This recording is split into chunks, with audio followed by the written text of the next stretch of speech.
莎士比亚的名言佳句。莎士比亚名言录点 http://menzion.zizdik.com/membrane/e%80%a%b%a%b%e%90%. 与其做愚蠢的智人，不如做聪明的愚人。莎士比亚谦逊是最高的克己功夫。莎士比亚口头的推测不过是一些悬空的希望，实际的行动才能够产生决定的结果。莎士比亚爱情，它会随着全身的血液，像思想一般迅速通过了五官四肢，使每一个器官发挥双倍的效能。它使眼睛增加一重明亮，恋人眼中的光芒可以使猛鹰炫目，恋人的耳朵听得出最为细的声音，任何鬼祟的奸谋都逃不过他的知觉。恋人的感觉比带壳蜗牛的触角还要微妙灵敏，恋人的舌头是善于辨味的。巴丘斯希腊酒神显得迟钝。莎士比亚一个面具套不下所有人的脸。莎士比亚，你自己和你所有的一切，倘不拿出来贡献于人世，仅仅一个人独善其身，那实在是一种浪费。莎士比亚最后的结果确定工作的成败。莎士比亚智慧是命运的一部分，一个人所遭遇的外界环境是会影响他的头脑的。莎士比亚，我们做的坏事往往因为正好迎合下等人的口味，就被他们高声夸奖，说成是我们办的好事。莎士比亚志向不过是几亿的努力，生气勃勃地降生，但却很难成长。莎士比亚，我们的身体就像一座园圃，我们的意志是这园圃的园丁。莎士比亚出门看天气，上是问行情。莎士比亚春光不自流，莫怪东风恶。莎士比亚女人，你的名字是弱者。莎士比亚自愿的贫困胜于不定的浮华。穷奢极欲的人要是贪得无厌，比最贫困的而知足的人更是不幸的多了。莎士比亚无言的淳朴所表示的情感才是最丰富的。莎士比亚无言的淳朴所表示的情感才是最丰富的。莎士比亚真正勇敢的人，应当能够智慧地忍受最难堪的荣辱，不以身外的荣辱介怀。用息是宁忍的态度，避免无谓的横迫。莎士比亚多听少说，接受每一个人的责难，但是保留你的最后裁决。莎士比亚点燃了的火炬不是为了火炬本身，就像我们的美德应该超过自己照亮别人，否则等于没用。莎士比亚友谊在别的事情上都是可靠的，在恋爱的事情上却不能信托，所以恋人们都是用他自己的唇舌，谁生着，让他自己去传达情愫吧，总不要请别人代劳。因为美貌是一个女巫，在她的魔力之下，忠诚是会在热情里溶解的。莎士比亚世间的任何事物，追求时候的兴致总要比享用时候的兴致浓烈。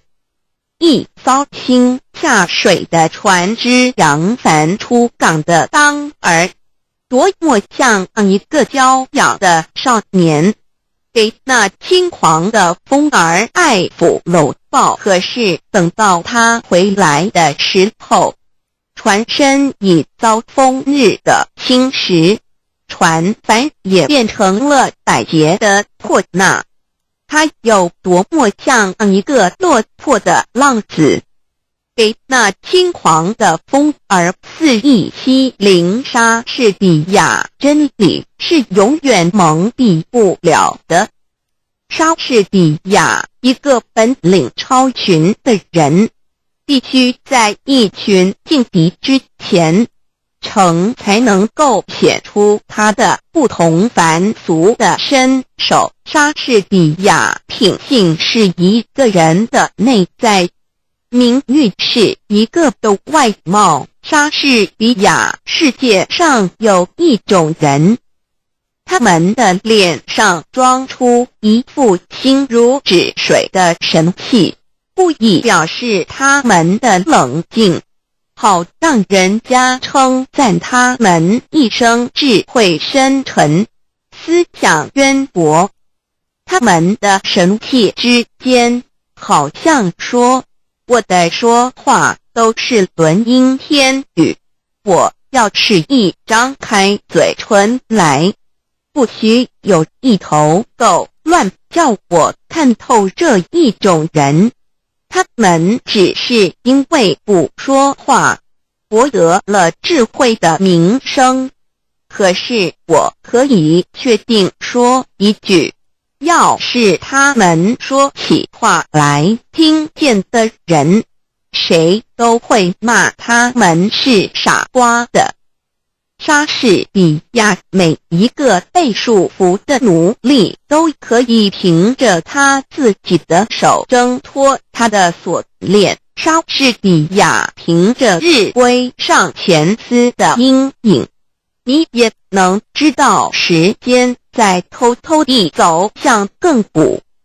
莎士比亚草率的婚姻少美满。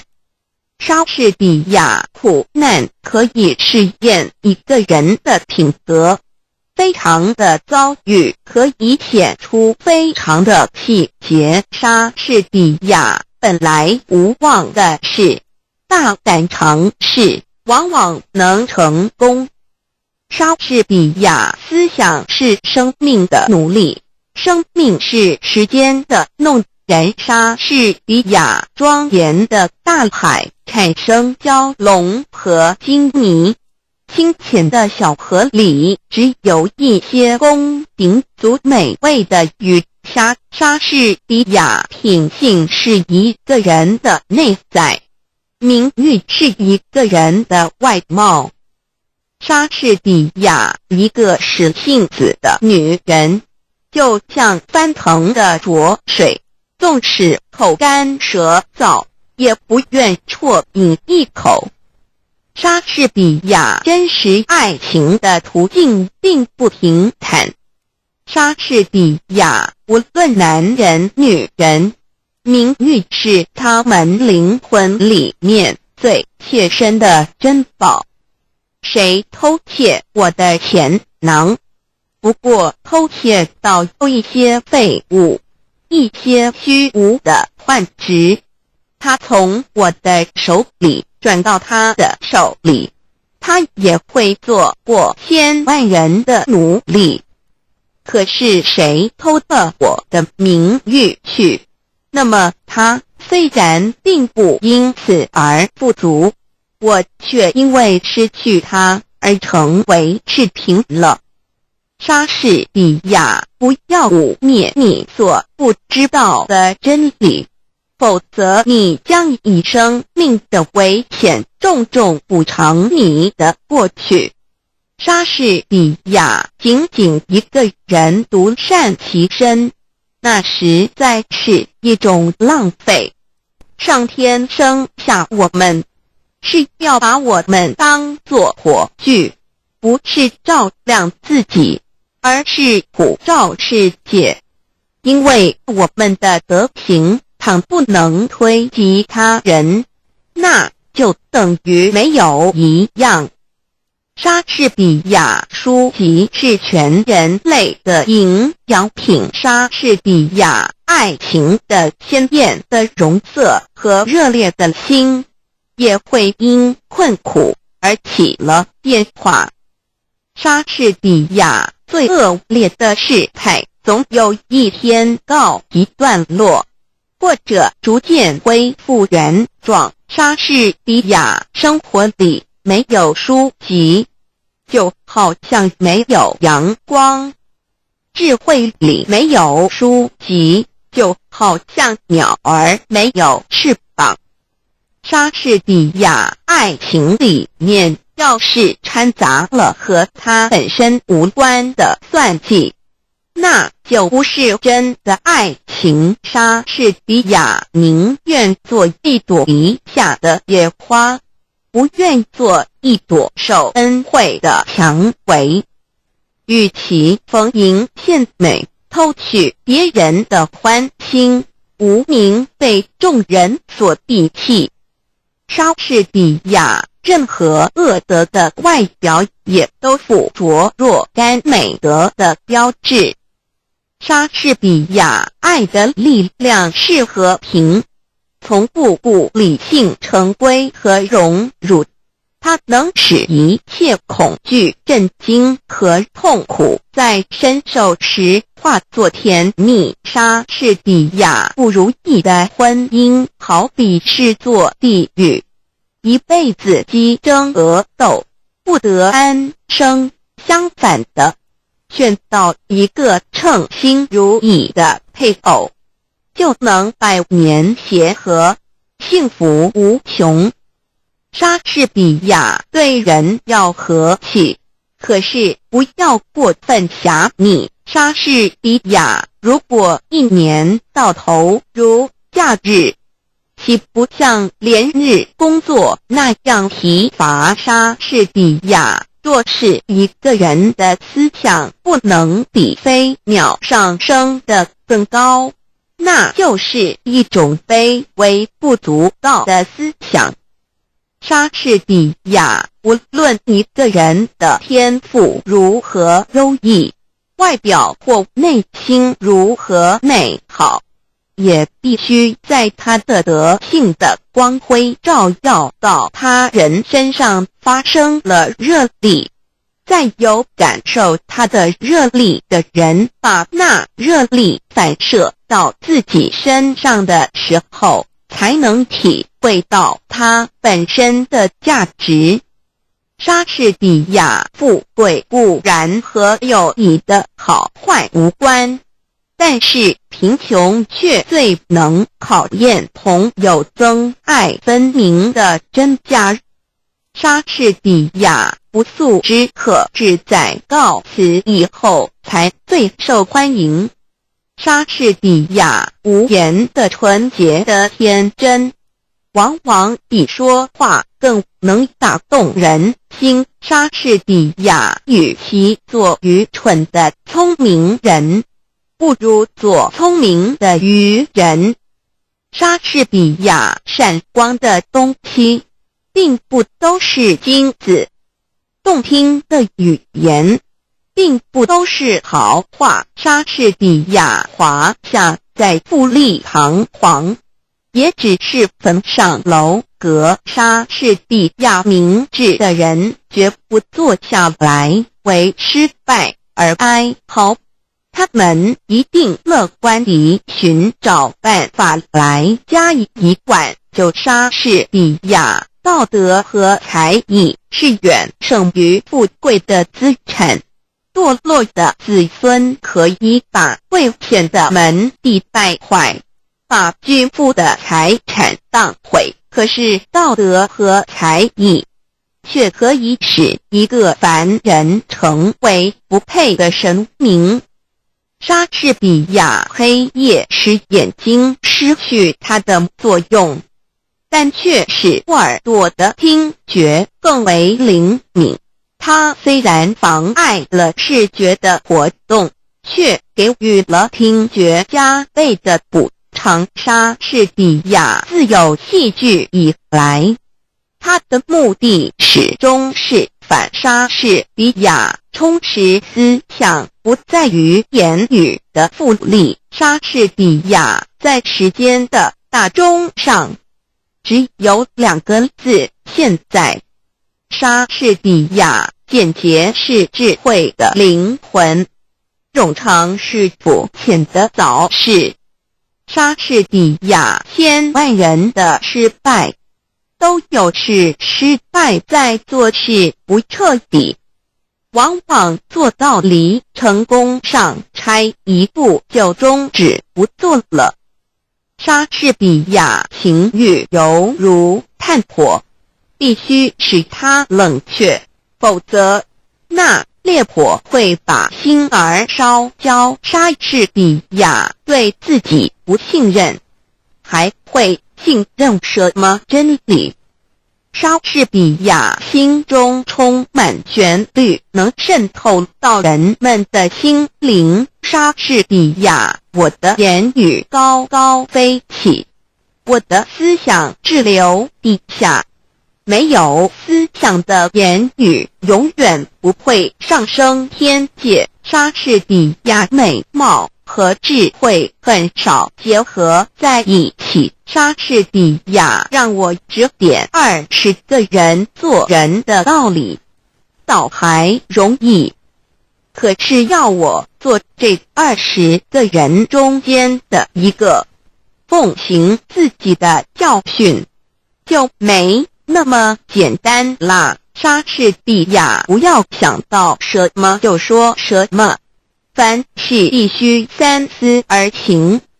莎士比亚道德和才艺是远胜于富贵的资产。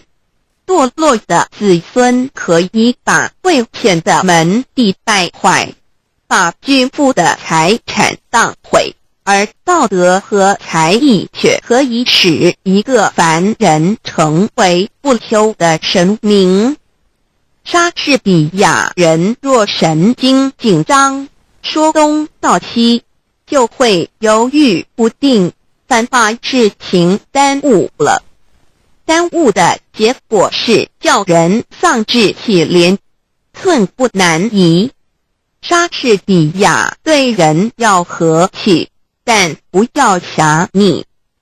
莎士比亚起先的冷淡，将会使以后的恋爱更加热烈。莎士比亚如果要别人成醒，首先要自己成醒。莎士比亚当命运突然改变了心肠，把他的宠儿一脚踢下山坡的时候，那些攀龙附凤之徒本也跟在他后面匍匐批评的，这时候便冷眼看他跌落，没有一个人做他患难中的同伴。莎士比亚残忍长着锋利的牙齿，莎士比亚忠诚因为努力的狂妄而变得毫无价值。莎士比亚人生就像是一匹用闪恶的丝线交错成的布，我们的善行必须受我们过去过失的鞭挞，才不会过分趾高气扬。我们的罪恶又赖我们的善行把它们掩盖，才不会完全绝望。莎士比亚，我可以教训20个人，吩咐他们应该做些什么，做这20个人中间的一个。履行我自己的教训，我就要敬谢不敏了。莎士比亚书籍是全世界的营养品，生活里没有书籍，就好像没有阳光；智慧里没有书籍，就好像鸟儿没有翅膀。莎士比亚装傻的好也是要靠才情的，他必须窥视被他所取笑的人们的心情，了解他们的身份，还得看准了时机，然后像窥视田眼前每一只鸟雀的夜莺一样，每个机会都不放松。这是一种和聪明人的艺术一样艰难的工作。莎士比亚一切朋友都要得到他们忠贞的报酬，一切仇敌都要尝到他们罪恶的苦悲。莎士比亚没有德性的美貌，是转瞬即逝的。可是因为在你的美貌之中有一颗美好的灵魂，所以你的美貌是永存的。莎士比亚万事总居首权力派，不能怠问良心。莎士比亚爱和炭相同，烧起来的没法叫它冷却。莎士比亚一套衣服，一顶帽子的事让时髦不时髦，对于一个人本来是没有什么相干的。莎士比亚只需一阵烈风就能把乌云吹散，并不是每块乌云都能引起一场风暴。莎士比亚失去了诚信，就等同于敌人毁灭了自己。莎士比亚，我荒废了时间，时间便把我荒废了。莎士比亚，爱情是叹息吹起的一阵烟，恋人的眼中有他净化了的火星，恋人的眼泪是他激起的波涛。他又是最智慧的疯狂，梗头的苦味，吃不到嘴的蜜糖。莎士比亚，青春是块原料，迟早要制作成型。莎士比亚，青春的特征乃是动不动就要背叛自己，即使身旁没有诱惑的力量。莎士比亚，若有旱烟，其实岂知。莎士比亚，一个骄傲的人，结果总是在骄傲里毁灭了自己。莎士比亚，人的一生是短的，但如果卑劣地过这短短的一生，就太长了。莎士比亚，您的花言巧语对于了解您的人来说，是足以泄露您的空虚和弱点。莎士比亚，人在不走运的时候总是带出一副老。莎士比亚，爱情不过是一种风。莎士比亚，报复不是勇敢，忍受才是勇敢。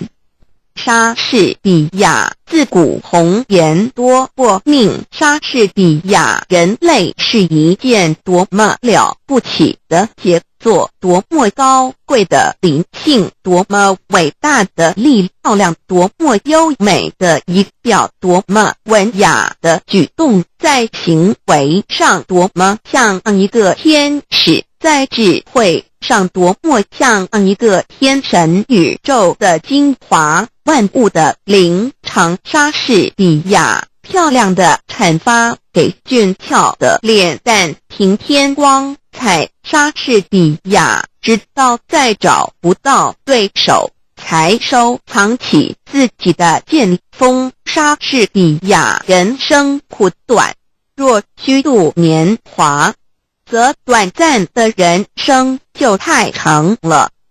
莎士比亚90上得来的朋友，等到酒尽樽空，转眼成为路人。莎士比亚时间老人自己是个秃顶，所以直到世界末日也会有大群秃顶的徒子徒孙。莎士比亚爱情不是花映下的甜言，不是桃花源中的蜜语，不是青年的眼泪，更不是死硬的强迫。爱情是建立在共同语言的基础上的。莎士比亚天色越是晴朗空明，越显得浮云的浑浊。莎士比亚名字有什么关系把玫瑰花叫做别的名称？它还是照样芳香。莎士比亚书籍是人类知识的总结。莎士比亚音乐有一种魅力，可以感化人心向善，也可以诱人走上堕落之路。莎士比亚谁想要马高山夷为平地？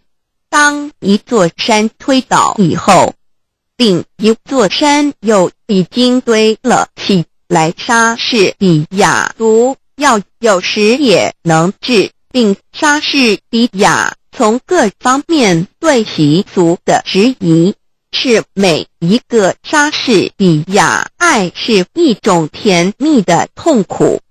真诚的爱情永不是走一条平坦的道路的。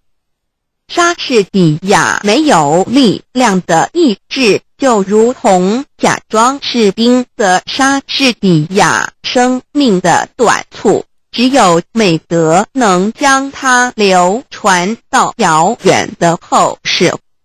莎士比亚时间正像一个趋炎附势的主人，对于一个邻居的客人不过和他略微握手，对于一个新来的客人却伸开了两臂，飞也似的过去抱住他。欢迎是永远含笑的，告别总是带着叹息。莎士比亚不应当急于求成，应当去熟悉自己的研究对象，锲而不舍，时间会成全一切。凡事开始最难，然而更难的是何以善终。莎士比亚大海有崖岸，热烈的爱却没有边界。莎士比亚，我们宁愿重用一个活跃的侏儒，不要一个贪睡的巨人。莎士比亚书籍是人类知识的总统。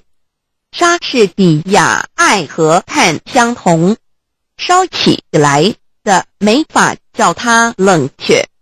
莎士比亚，假如我必须死，我会把黑暗当作新娘，把它拥抱在我的怀里。莎士比亚没有比正直更富的遗产。莎士比亚血液中的火焰已燃烧起来，最坚强的誓言也就等于草杆。莎士比亚书籍是全世界的营养品，生活里没有书籍，就好像没有阳光；智慧里没有书籍，就好像鸟儿没有翅膀。莎士比亚白糖上面浇蜂蜜，蜂蜜上面盖白糖。莎士比亚心灵的伟大表现的并不明显，因为莎士比亚尿泡虽大无斤两，平驼虽小压千斤。莎士比亚有德的妇人，即使容貌丑陋，也是家庭的装饰。莎士比亚书籍是全世界的营养品。生活里没有书籍，就好像没有阳光；智慧里没有书籍，就好像鸟儿没有翅膀。莎士比亚演戏的好像总是那3个人丈夫。莎士比亚竟由爱早，还是爱逐境迁。莎士比亚勇气是在磨练中生长的。莎士比亚爱和碳相同，烧起来得设法叫它冷却，让它任意着，那它就要把一颗心烧焦。莎士比亚理智可以制定法律来约束感情，可是热情激动起来，就会把冷酷的法令灭弃不顾。年轻人是一头不受拘束的野兔，会跳过老年人所设立的理智的樊篱。莎士比亚，你要看见朋友之间用的这不自然的礼貌的时候，就可以知道他们的感情已经衰落。莎士比亚生命短促，只有美德能将它流传到辽远的后世。莎士比亚不要指着月亮起誓，它是变化无常的，每个月都盈亏圆缺。你要是指着它起誓，也许你的爱情也像它一样的无常。莎士比亚最深刻的真理是最简单和最朴素。莎士比亚朋友间必须患难相济，那才能说得上是真正的友谊。莎士比亚人世间的贺光荣，往往产生在罪恶之中，为了身外的浮名，牺牲自己的良心。莎士比亚真正的爱情是不能用言语表达的，行为才是中心的最好说明。莎士比亚正像太阳会从乌云中探出头来一样，不依粗俗，可以格外显出一个人的正直。莎士比亚谁告诉我真话，即使他的话里藏着死亡，我也会像听人家恭维我一样听着他。莎士比亚一切礼仪都是为了文饰那些虚应故事的行为，言不由衷的欢迎，出尔反尔的殷勤而设立的。如果有真实的友谊，这些虚伪的情事就该一律摒弃。莎士比亚，我承认天底下再没有比爱情的责罚更痛苦的，也没有比服侍他更快乐的事了。莎士比亚衙门8字朝南开，有理无钱莫进来。莎士比亚忠诚的爱情充溢在我的心里，我无法估计自己享有的财富。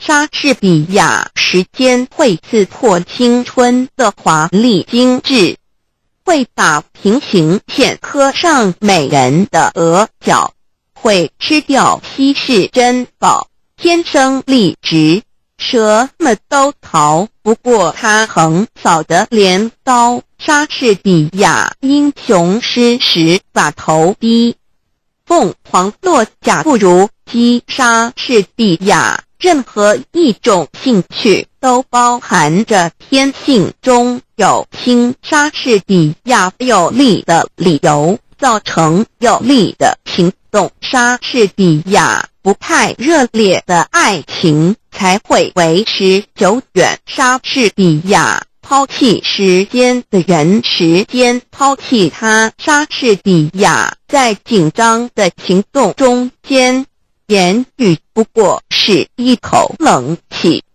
莎士比亚良心无非是懦夫们所用的一个名词，他们害怕强有力者借它来做搪塞。莎士比亚洪水可以从涓滴的细流中发生。莎士比亚爱情里要是掺杂了和他本身无关的算计，那就不是真的爱情。莎士比亚淳朴和忠诚所呈现的领悟总是可取的。莎士比亚有德必有勇，正直的人绝不胆怯。莎士比亚情为无价宝，甚为护身术。莎士比亚有德必有勇，正直的人绝不胆怯。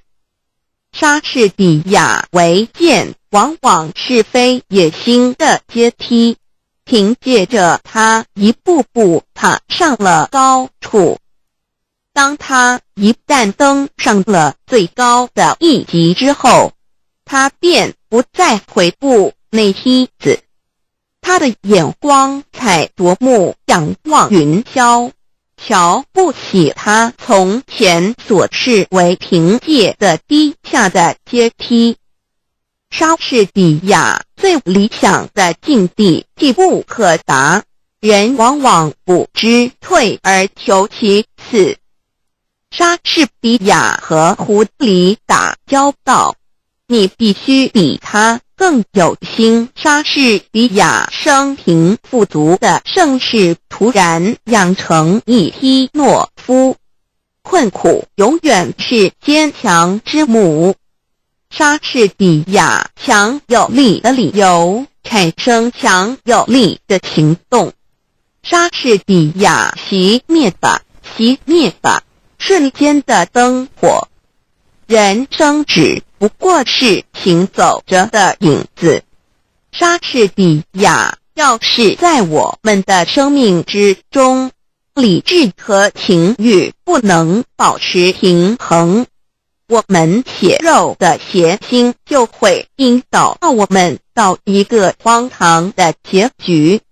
可是我们有的是理智，可以冲淡我们汹涌的热情、肉体的刺激和奔放的淫欲。莎士比亚虽然诠释是一头不直的熊，可是金子可以拉着他的鼻子走。莎士比亚好酒无需招牌。莎士比亚有很多良友，胜于有很多财富。莎士比亚无数人世的变化孕育在时间的胚胎里。莎士比亚老实人从来不吃亏。莎士比亚为的之前是请求，记得之后是命令。莎士比亚爱情的野心使人备受痛苦。莎士比亚酒池上得来的朋友，等到酒尽樽空，转眼成为路人。一片冬天的乌云刚刚出现，这二飞虫们早就躲得不知去向了。莎士比亚不管饕餮的时间怎样吞噬这一切，我们要在这一息尚存的时候，努力博取我们的声誉，使时间的镰刀不能伤害我们。莎士比亚不良的习惯会随时阻碍你走向成名获利和享乐的路上去。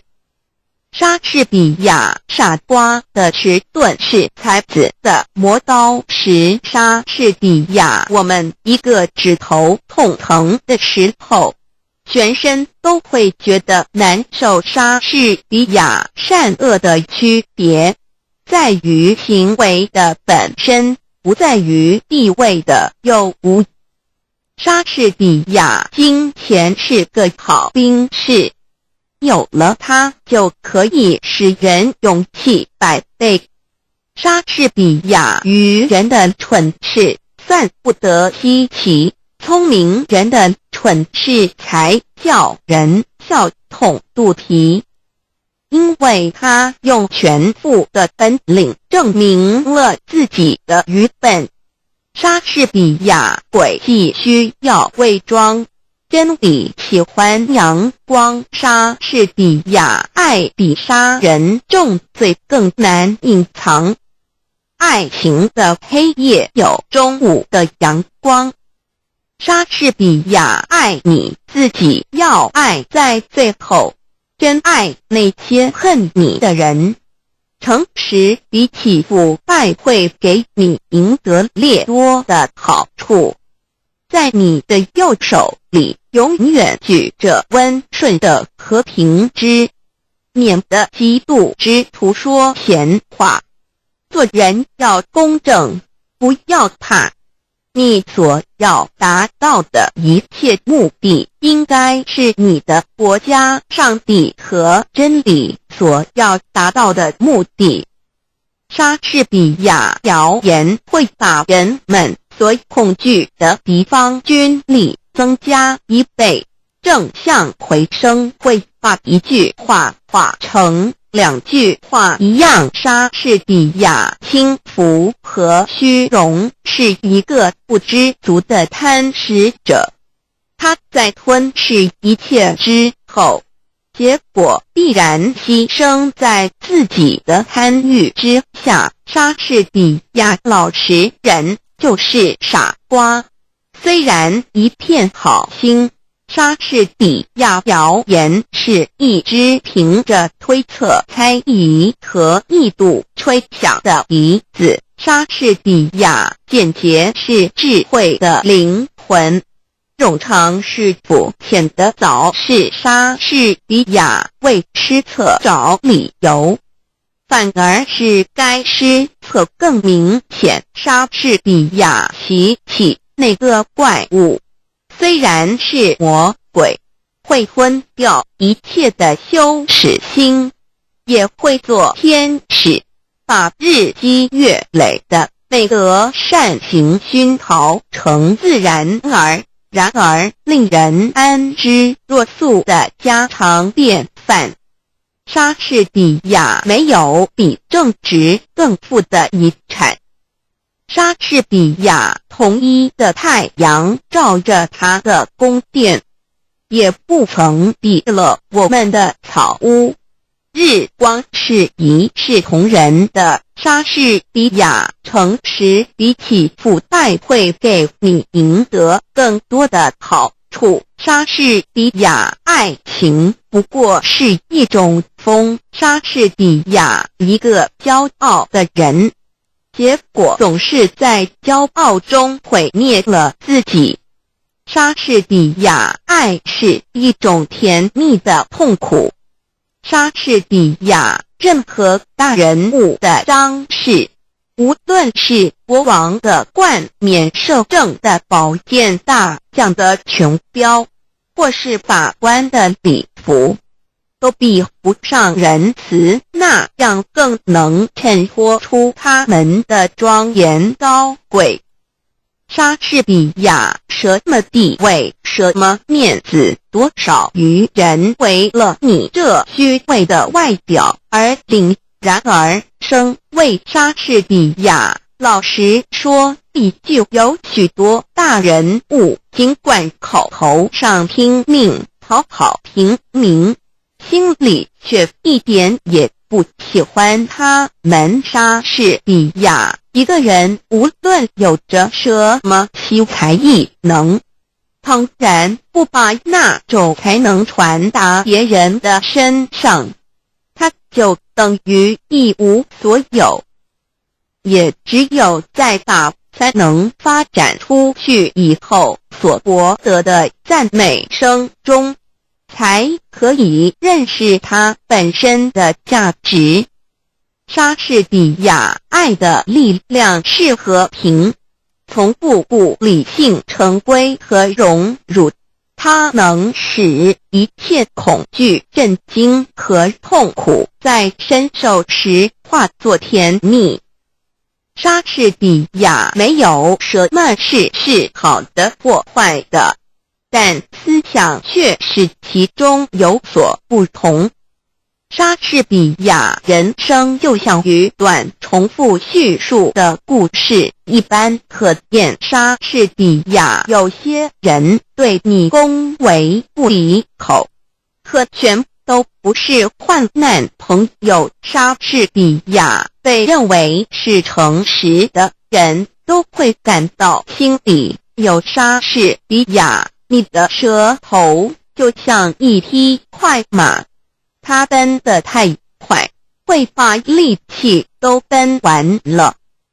莎士比亚放弃时间的人，时间也放弃他。莎士比亚命运如娼妓，听见遭遗弃。莎士比亚爱情里面要是掺杂了和他本身无关的算计，那就不是真的爱情。莎士比亚生命在发展中得到延长，因为思想莎士比亚两个人骑一匹马，总有一个人在后面。莎士比亚要是不能把握时机，就要终身蹭蹬，一事无成。莎士比亚传播思想，无损于思想的传播者。莎士比亚，我们所要做的事，应该一想到就做，因为人的想法是会变化的。有多少舌头，多少手，多少意外，就会有多少犹豫，多少迟延。莎士比亚你写诗句，和他交换着爱情的纪念物。在月夜他的窗前，你用做作的声调唱着假作多情的诗篇，你用头发编成的外环指解虚华的事物，琐碎的玩具、花束、糖果，这些可以强烈地骗有一个稚嫩的少女之心的兴致来偷得她的情。你用诡计盗取了她的心。莎士比亚，我们粗心的错误，往往不知看重我们自己所有的可贵的事物，直至丧失了它们以后，方使认识它们的真假。我们的无理的增贤，往往伤害了我们的朋友，然后再在他们的坟墓之前追凶哀泣。莎士比亚浪子挥霍的是他的祖业，财迷葬送莎士比亚。虽然权力是一头不直的熊，可是金子可以拉着他的鼻子走。莎士比亚仅仅一个人独善其身，那实在是一种浪费。上天升上我们，是要把我们当作火炬，不是照亮自己，而是普照世界。因为我们的德行上不能推及他人，那就等于没有一样。莎士比亚无瑕的名誉是世间最纯粹的珍珠，莎士比亚真正的爱情是不能用言语表达的，行为才是中心的最好说明。莎士比亚无数人的失败，都是失败于做事情不彻底，往往做到一成功只差一步就停下来。莎士比亚女人是用耳朵恋爱的，而男人如果会产生爱情的话，却是用眼睛来恋爱。莎士比亚时间是审查一切罪犯的最老练的法官。莎士比亚俏皮话就像练剑用的钝刀猴子，怎样使也伤不了人。莎士比亚朋友间必须是患难相济，那才能说得上是真正的友谊。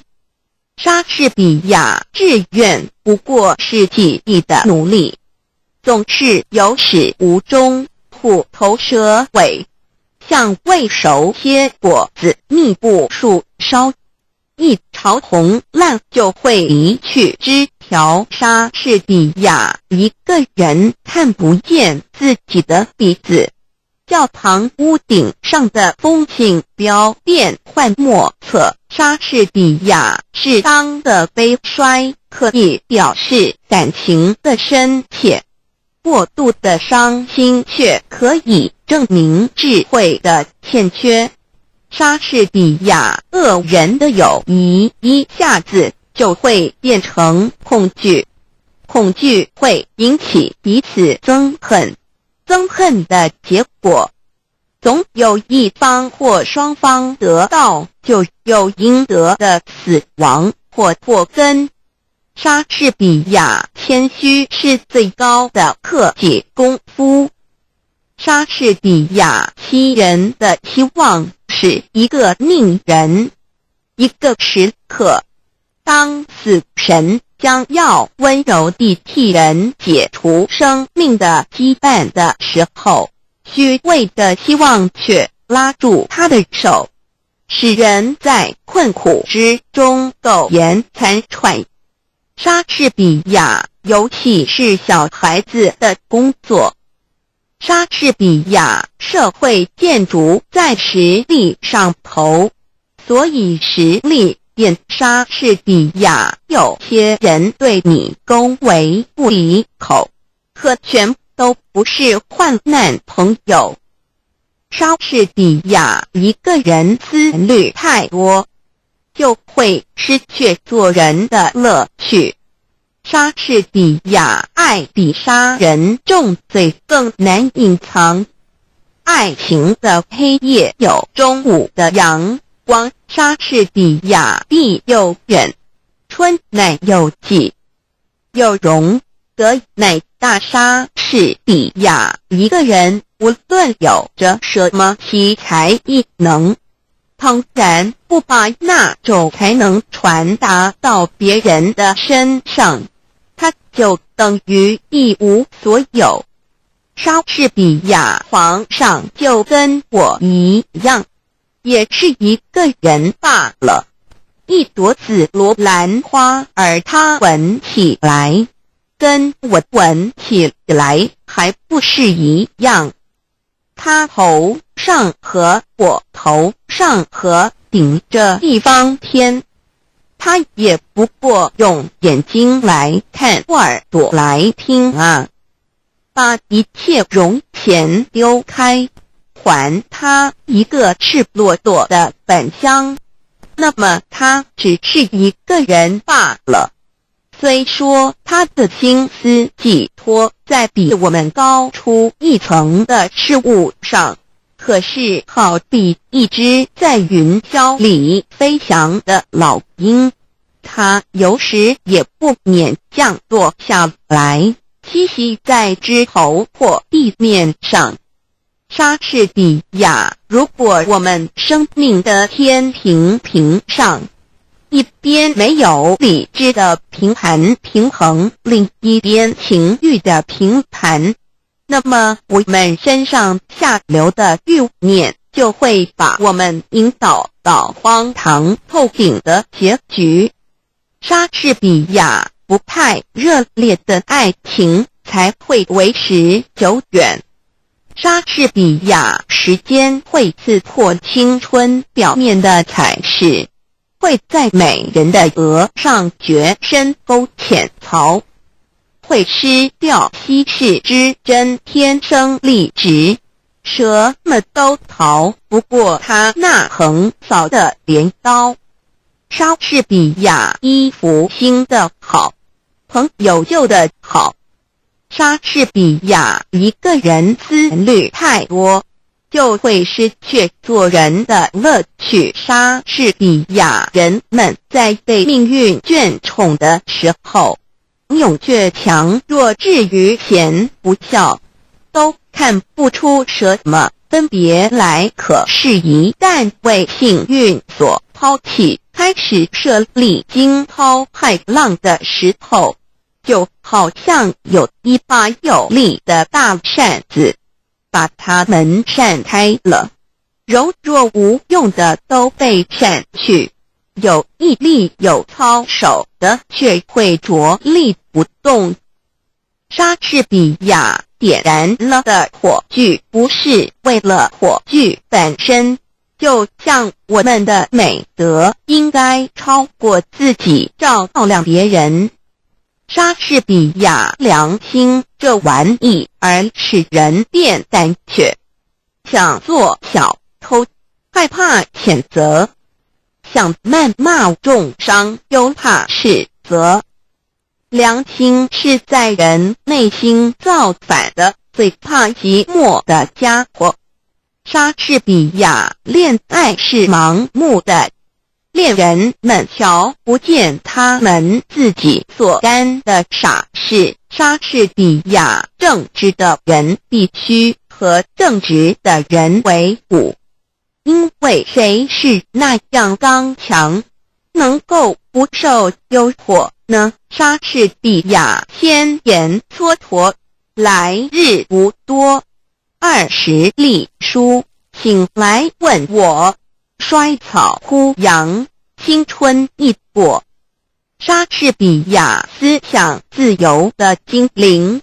莎士比亚上一页123456名言佳句作者名彦一名英国培根。莎士比亚谚语歌德欧洲巴尔扎克高尔基毛泽东鲁迅雨果法国马克思富兰克林罗曼罗兰爱因斯坦泰戈尔维吾尔族爱默生苏霍姆林斯基托夫勒列宁西塞罗卢梭美国德国爱现生蒙田苏联日本阿拉伯契诃夫俄罗斯蒙古族恩格斯亚里士多德列夫托尔斯泰。更多名言佳句分类人生、生活、爱情、智慧、真理、时间、科学、思想、人类生命、工作、劳动、幸福、友谊、知識、成功、力量、社会价值、创造、理想、道德、自然。更多 http://menzion.zstic.com/N=%,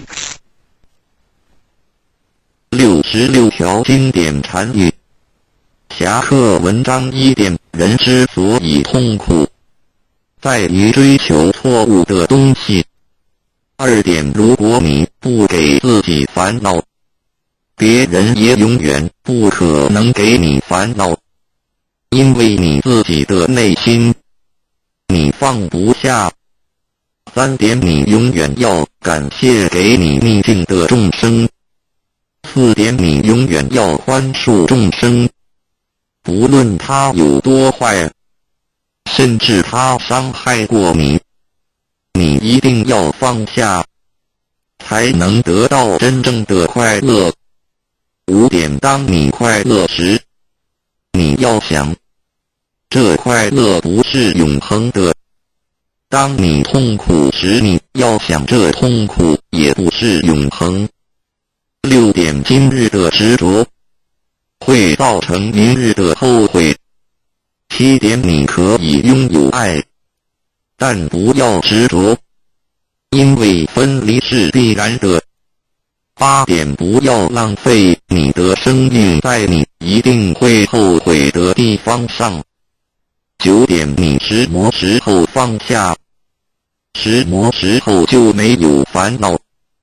10点，每一种创伤都是一种成熟。11点，狂妄的人有救，自卑的人没有救。认识自己，降服自己，改变自己，才能改变别人。12点，你不要一直不满人家，你应该一直检讨自己才对。不满人家，是苦了你自己。13点，一个人如果不能从内心去原谅别人，那他就永远不会心安理得。14点，心中装满着自己的看法与想法的人，永远听不见别人的心声。15点，毁灭人只要一句话，培植一个人却要1000句话，请你多口下留情。16点，根本不必回头去看咒骂你的人是谁。如果有一条疯狗咬你一口，难道你也要它下去反咬它一口吗？17点，永远不要浪费你的1分1秒去想任何你不喜欢的人。18点，请你用慈悲心和温和的态度，把你的不满与委屈说出来，别人就容易接受。19点，同样的瓶子，你为什么要装毒药呢？同样的心理，你为什么要充满着烦恼呢？20点，得不到的东西，我们会一直以为它是美好的，那是因为你对它了解太少，没有时间与它相处在一起。当有一天你深入了解后，你会发现原不是你想象中的那么美好。21点，活着一天就是有福气，就该珍惜。当我哭泣我没有鞋子穿的时候，我发现有人却没有脚。22点，多1分心力去注意别人，就少1分心力反省自己，你懂吗？23点，憎恨别人对自己是一种很大的损失。24点，每一个人都拥有生命，但并非每个人都懂得生命，乃至于珍惜生命。不了解生命的人，生命对他来说是一种惩罚。25点，情执是苦恼的原因，放下情执，你才能得到自在。26点，不要太肯定自己的看法，这样子比较少后悔。27点，当你对自己诚实的时候，世界上没有人能够欺骗得了你。28点，用伤害别人的手段来掩饰自己缺点的人是可耻的。29点，默默的关怀与祝福别人，那是一种无形的布施。30点，不要刻意去猜测他人的想法。如果你没有智慧与经验的正确判断，通常都会有错误的。31点，要了解一个人，只需要看他的出发点与目的的是否相同，就可以知道他是否真心的。32点，人生的真理只是藏在平淡无味之中。33点，不洗澡的人，硬擦香水是不会香的。名声与尊贵是来自于真才实学的，有德自然香。原谅别人，就是给自己心中留下空间，以便回旋。34点，时间总会过去的，让时间流走你的烦恼吧。35点，你硬要把单纯的事情看得很严重，那样子你会很痛苦。36点，永远扭曲别人善意的人，无药可救。37点，说一句谎话，要编造10句谎话来弥补，何苦呢？38点，白白的过一天，无所事事，就像犯了窃盗罪一样。39点，广结众缘，就是不要去伤害任何一个人。40点，什么是诽谤最好的答复？41点，对人恭敬，就是在庄严你自己。42点，拥有一颗无私的爱心，便拥有了一切。43点，来是偶然的，走是必然的，所以你必须随缘不变，不变随缘。44点，慈悲是你最好的武器。45点，只要面对现实，你才能超越现实。46点，良心是每一个人最公正的审判官。你骗得了别人，却永远骗不了你自己的良心。47点，不懂得自爱的人，是没有能力去爱别人的。48点，有时候我们要冷静问问自己，我们在追求什么？我们活着为了什么？49点，不要因为小小的争执远离了你至亲的好友，也不要因为小小的怨恨忘记了别人的大恩。50点，感谢上苍我所拥有的，感谢上苍我所没有的。51点，凡事能站在别人的角度为他人着想，这个就是慈悲。52点，说话不要有攻击性，不要有杀伤力，不夸己能，不扬人恶，自然能化敌为友。53点，诚实的面对你内心的矛盾和污点，不要欺骗你自己。54点，因果不曾亏欠过我们什么，所以请不要抱怨。55点，大多数的人一辈子只做了3件事：自欺欺人，被人欺。56点，信是最大的骗子，别人能骗你一时，而他却会骗你一辈子。57点，只要自觉心安，东西南北都好。如有一人未渡，切莫自己逃了。58点，当你手中抓住一件东西不放时，你只能拥有这件东西。如果你肯放手，你就有机会选择别的。人的心若死执自己的观念，不肯放下，那么他的智慧也只能达到某种程度而已。59点，如果你能够平平安安地度过一天，那就是一种福气了。多少人在今天已经见不到明天的太阳？多少人在今天已经成了残废？多少人在今天已经失去了自由？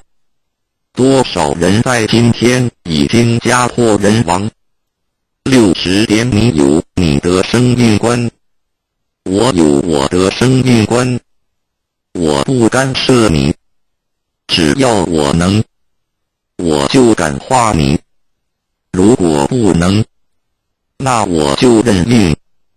61点，你希望掌握永恒，那你必须控制现在。62点，恶口永远不要出自于我们的口中，不管它有多坏，有多恶，你愈骂它，你的心就被污染了。你要想，它就是你的善知识。63点，别人可以违背因果，别人可以害我们，打我们，毁谤我们，可是我们不能因此而憎恨别人。为什么？我们一定要保有一颗完整的本性和一颗清净的心。64点，如果一个人没有苦难的感受，就不容易对他人给予同情。你要学救苦救难的精神，就得先受苦受难。65点，世界原本就不是属于你，因此你用不着抛弃。要抛弃的是一切的执着。万物皆为我所用，但非我所属。66点，虽然我们不能改变周遭的世界，我们就只好改变自己，用慈悲心和智慧心来面对这一切。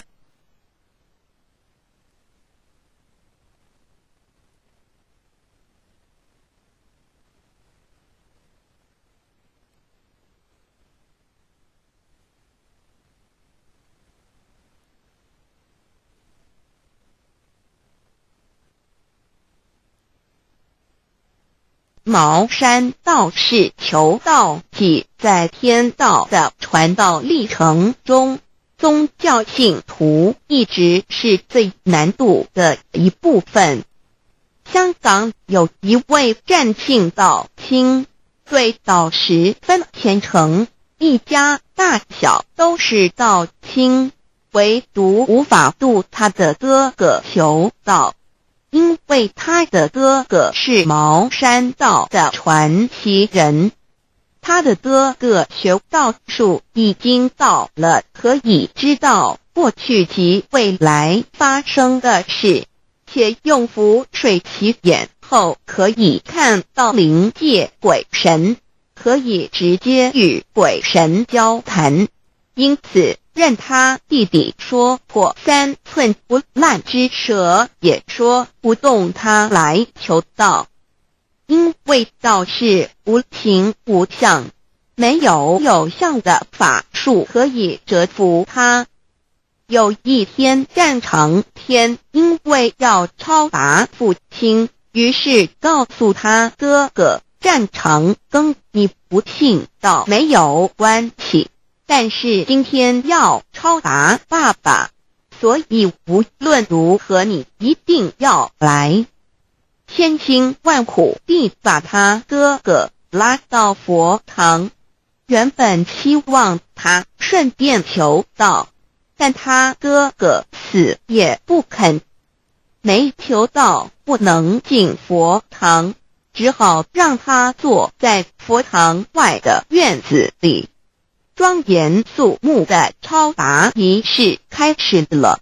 战长天虔诚地顶着他父亲的名，先跪在佛前，心想终于能为父亲尽点孝道，便传师呼先时，在佛堂外门口处的支里也呼叫他父亲的名字。这仪式叫呼先，是呼叫亡灵进佛堂以受名师意旨的仪式。这时站在佛堂外面的战长庚亲眼看到他父亲身着污秽破烂的衣服，满面鲜血淋漓地走过来。他一时兴奋，拉着他父亲的手直叫爸爸爸爸，然他父亲理也不理，甚至不看他一眼，把他的手甩开就走进佛堂。他父亲是在共党占据大陆以后被共产党活活打死的，他还记得他父亲临终便是个模样，经过了那么久，一点都没有改变。不一会儿，超拔仪式结束了，他又看到他父亲走了出来，但却换了一身干净的衣服，脸上的血迹不知怎么也不见了，全身散发出一种和煦的光华。他又上前去唤他父亲，他父亲不理会，他又拉住父亲的手，父亲还是把他甩开，而跟着一位面容圣洁慈祥的天人腾空而上，不久就消失无踪了。原来亡灵得道后，便有仙佛来接引，直回离天。这位茅山道士在亲眼目睹了父亲亡灵得道历程，不得不相信天道虽没有神通法术，但确实能超生了死。于是急急忙忙地冲进佛堂，我现在要求到每个人都以为他在开玩笑，刚才劝你老半天，口都说干了，说什么你也不求，怎么现在突然要求了？于是他将超拔时他在佛堂外所见到的一切从头说起，他们才相信他真的要求到了。战长天心中激动不已，一方面欣喜他父亲已超生了死，另一方面他哥哥终于要求到了，便传师随即为这位茅山道士准备办告。他终于跪在弥勒祖师面前，步入弥勒慈悲的大门。而当点传师传三宝时，他竟然看到观音菩萨现身，借着点传师的肉身来点道。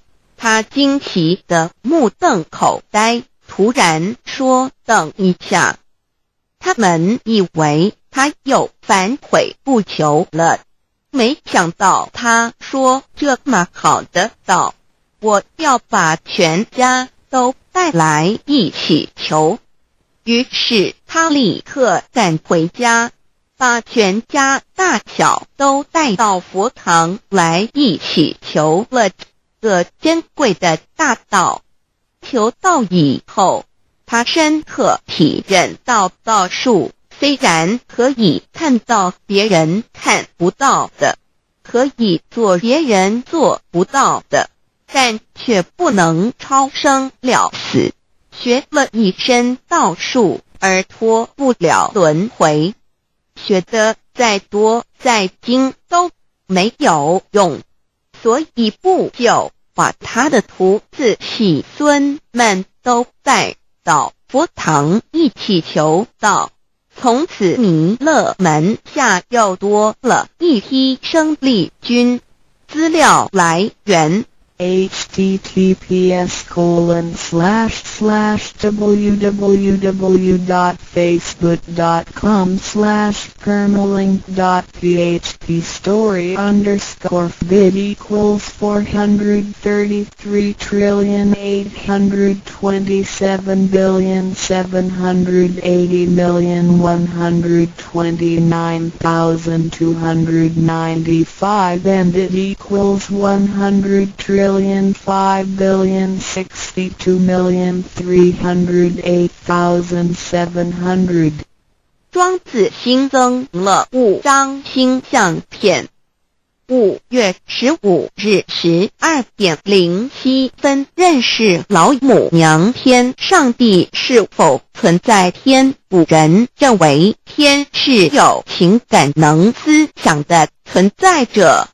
孔子说过，或罪于天，无所导也。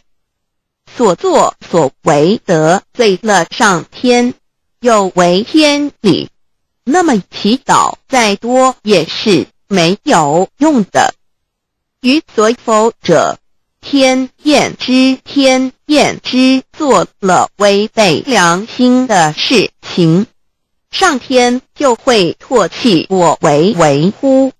为天为大，伟大啊！只有天最高大天。孔子、孟子思想中，天似乎也是能安排一切的主宰。孟子也说过，天将降大任于斯人也，必先苦其心志，劳其筋骨，饿其体肤，空乏其身，情服乱其所为，所以动心忍性，增益其所不能。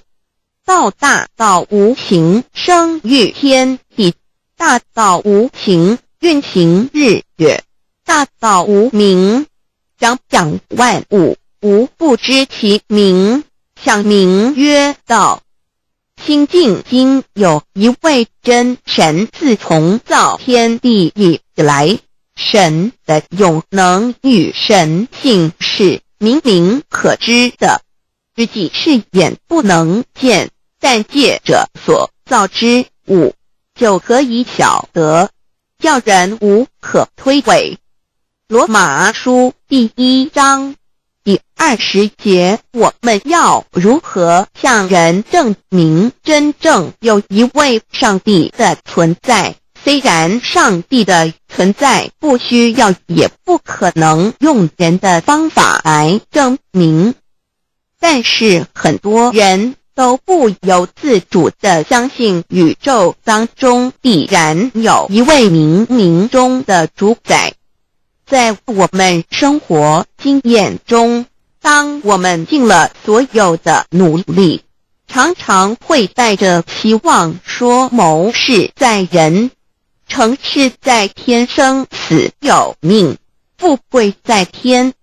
当事情不太顺利时，我们也常安慰自己说天无绝人之路，若事情已经绝望了，我们只好叹息天不从人愿。最后事情若起死回生时，我们会高兴地说天理昭昭，老天有眼，有一位真神上帝，看不见的并不表示就不存在。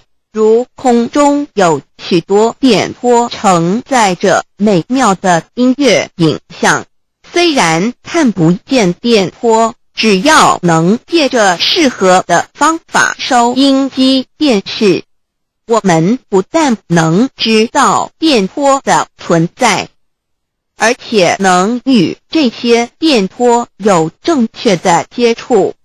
上帝虽然是我们肉眼所不能见，但借着他所创造的浩瀚宇宙和微妙自然，我们就能知道有一位真上帝，万物的创始者，有一位真神太初有道，道与神同在，道就是神，这道太初与神同在。万物是借着他造的，凡被造的没有一样不是借着他造的。新约约翰福音1:13，圣经创世纪1.01分 5 general 1:1 起初神创造天地， general 1:2 地是空虚混沌渊面黑暗，神的灵运行在水面上。 general 1:3 神说要有光，就有了光。 general 1:4 神看光是好的，就把光暗分开了。 general 1:5 神称光为昼，称暗为夜，有晚上，有早晨，这是头一日。老母娘上帝阿拉，万物之真宰，明明上帝，无量清虚至尊至圣，三界十方万灵真宰，老母娘，明明上帝，老母娘，生天生地生万物，为天地万物生灵之真主宰，又称无生老母，又称明明上帝。上帝当知道，我们所敬奉的真神，就是四书五经所说的上帝。这真神两个字和上帝两个字，音虽不同，意思却是一样。就如大雅所说的，因之谓丧失，克配上帝。朱子说，上帝就是天的主宰。小雅上说，按形体而论，就叫做是天；按主宰而论，就叫做是地。既是朱子和程子两个讲解，和真神两个字的意思是一样，就可以明白，我们所敬奉的真神，就是古年间的圣人所敬奉的上帝。基督教辟邪归正论第56页，老母娘清净经云：大道无形，生育天地。可知天地之源出自于道，未有天地，先有此道。道德经首母章第52，天下有始，以为天下母。既得其母，以知其子，父守其母，莫身不在。皇母训子十戒，三戒为道，独尊我独尊，生克制化老身份。三戒十方母为主，养育圣凡一灵根。道生一，一生二，二生三，三生万物。道创天地而与天地同在，自性佛，即是灵，看不见抽象，但是它却存在每一位十方善知识的身上。所谓道化成肉身，住在我们中间。天主佛与自性佛主耶稣对父神说，正如你父在我里面，我也在你里面，使他们也在我们里面。约翰17:21，道德经混成章第25有物混成，先天地生，即西辽兮，独立而不改，周行而不殆，可以为天地母。吾不知其名，自之曰道，强为之名曰大。大曰始，始曰远，远曰反。故道大，天大，地大，人亦大。欲中有四大，而人居其一焉。人法地，地法天，天法道，道法自然。大万军之耶和华说，从日出之地到日落之处，我的名在外邦中必尊为大。在各处人必奉我的名烧香马拉基书1:1老子曰：道大，天大，地大，人亦大。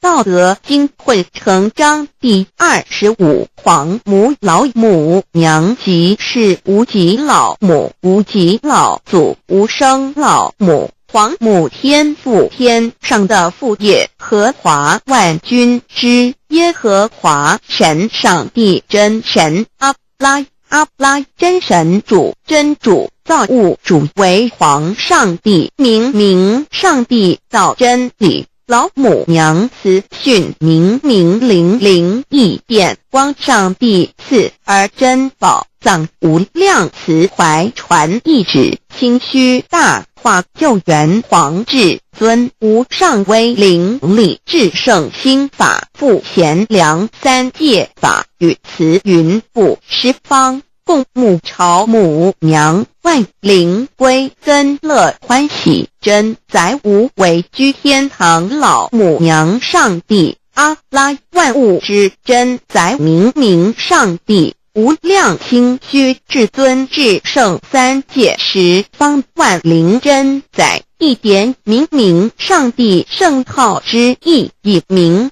是代表先天纯阳光明本性。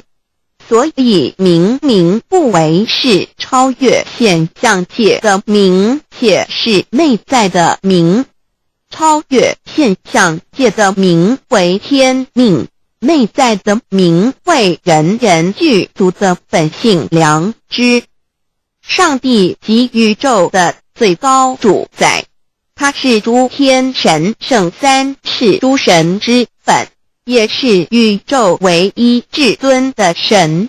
他不但是灵性之根源，也是创造宇宙生育天地运行日月长养万物的大主宰。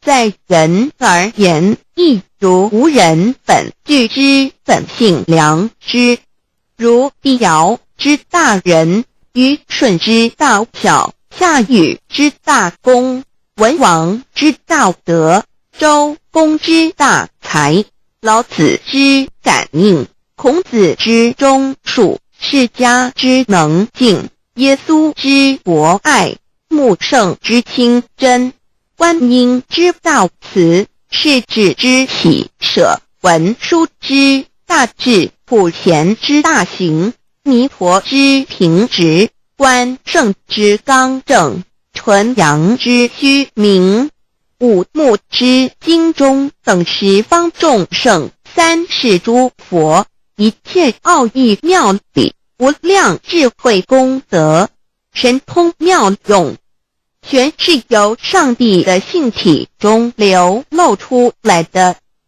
上帝的性体尽虚空遍法界，我们所看到的一切，所看不到的一切，全是上帝所变现的，所以我们时时刻刻都是与上帝同在的。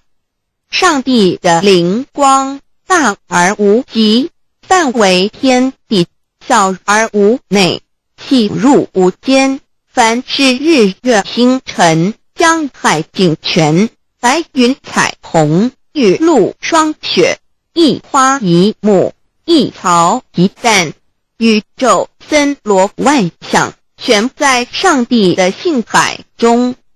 无量清虚形容明明上帝是无量智慧之根本，无量妙行之本处，无量功德之源头，是真空妙有，虚灵不灭的。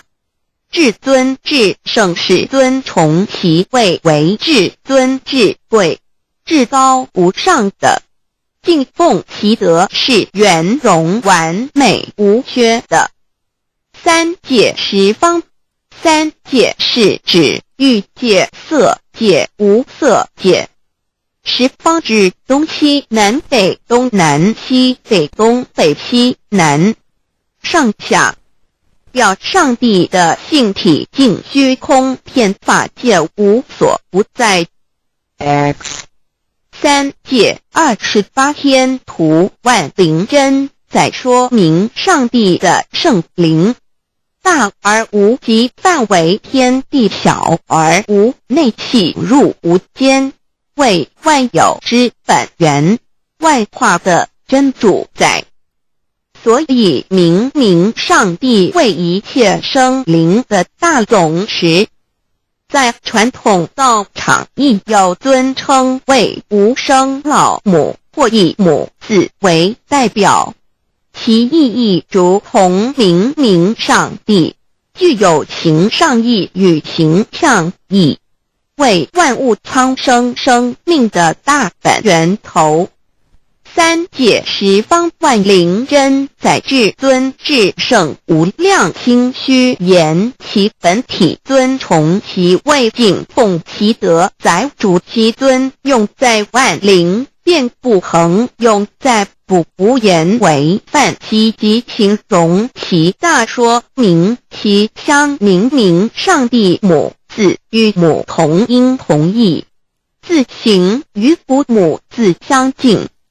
母字的情义，一点中加中是天下之大本，代表体是阴阳，代表用，体用合一为母。有体无用则至空，有用无体乃直相，即体即用即用即体，体用合一即是佛也。二点点代表无极，点代表真如本心，三点中线拉直透出圈外，表示超乎太极之外，贯乎太极之中。四点母字正转90度，表示先天灵性之母。先天母乃外灵主宰，灵性之母心无形，永久之如来自性。太极字的形义中是天下之大本，代表体。两点是阴阳，代表用，从代表无极，动生阴阳从直心，代表真如本心。太极图各教圣人对老母娘的尊称，一点如叫天上帝、明明上帝为皇上帝等，中庸交涉之理，所以是上帝。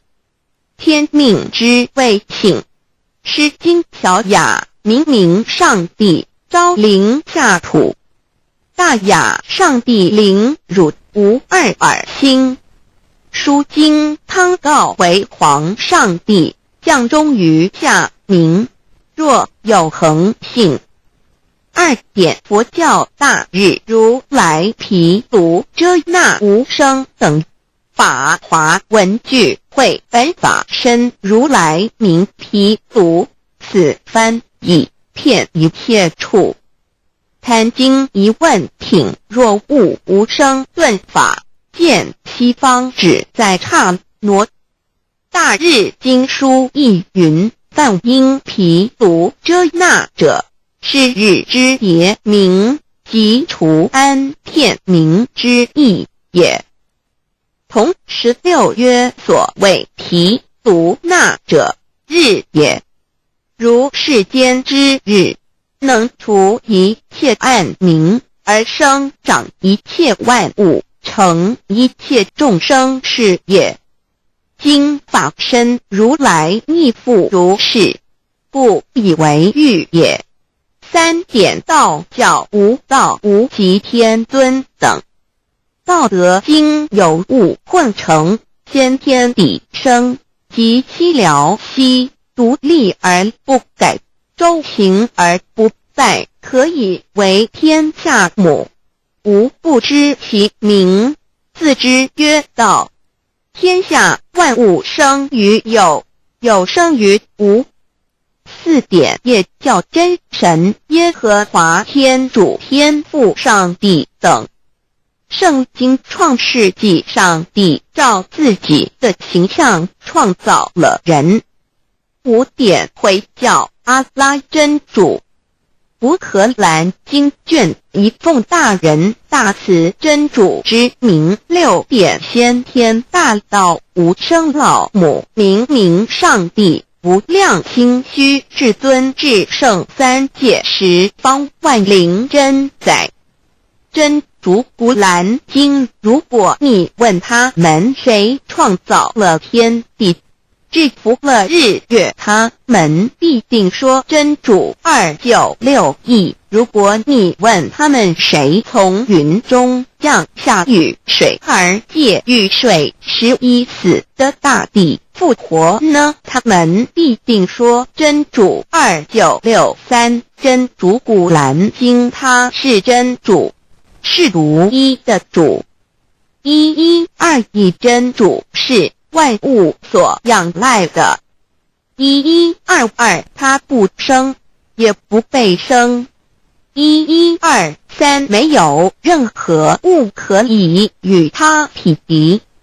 1124真神道上帝生命在他头，这生命就是人的光，内光是真光，照亮一切生在世上的人。这等人不是从血气生的，不是从情欲生的，也不是从人意生的，乃是从上帝生的道成了肉身，住在我们中间，充充满满的有恩典有真理。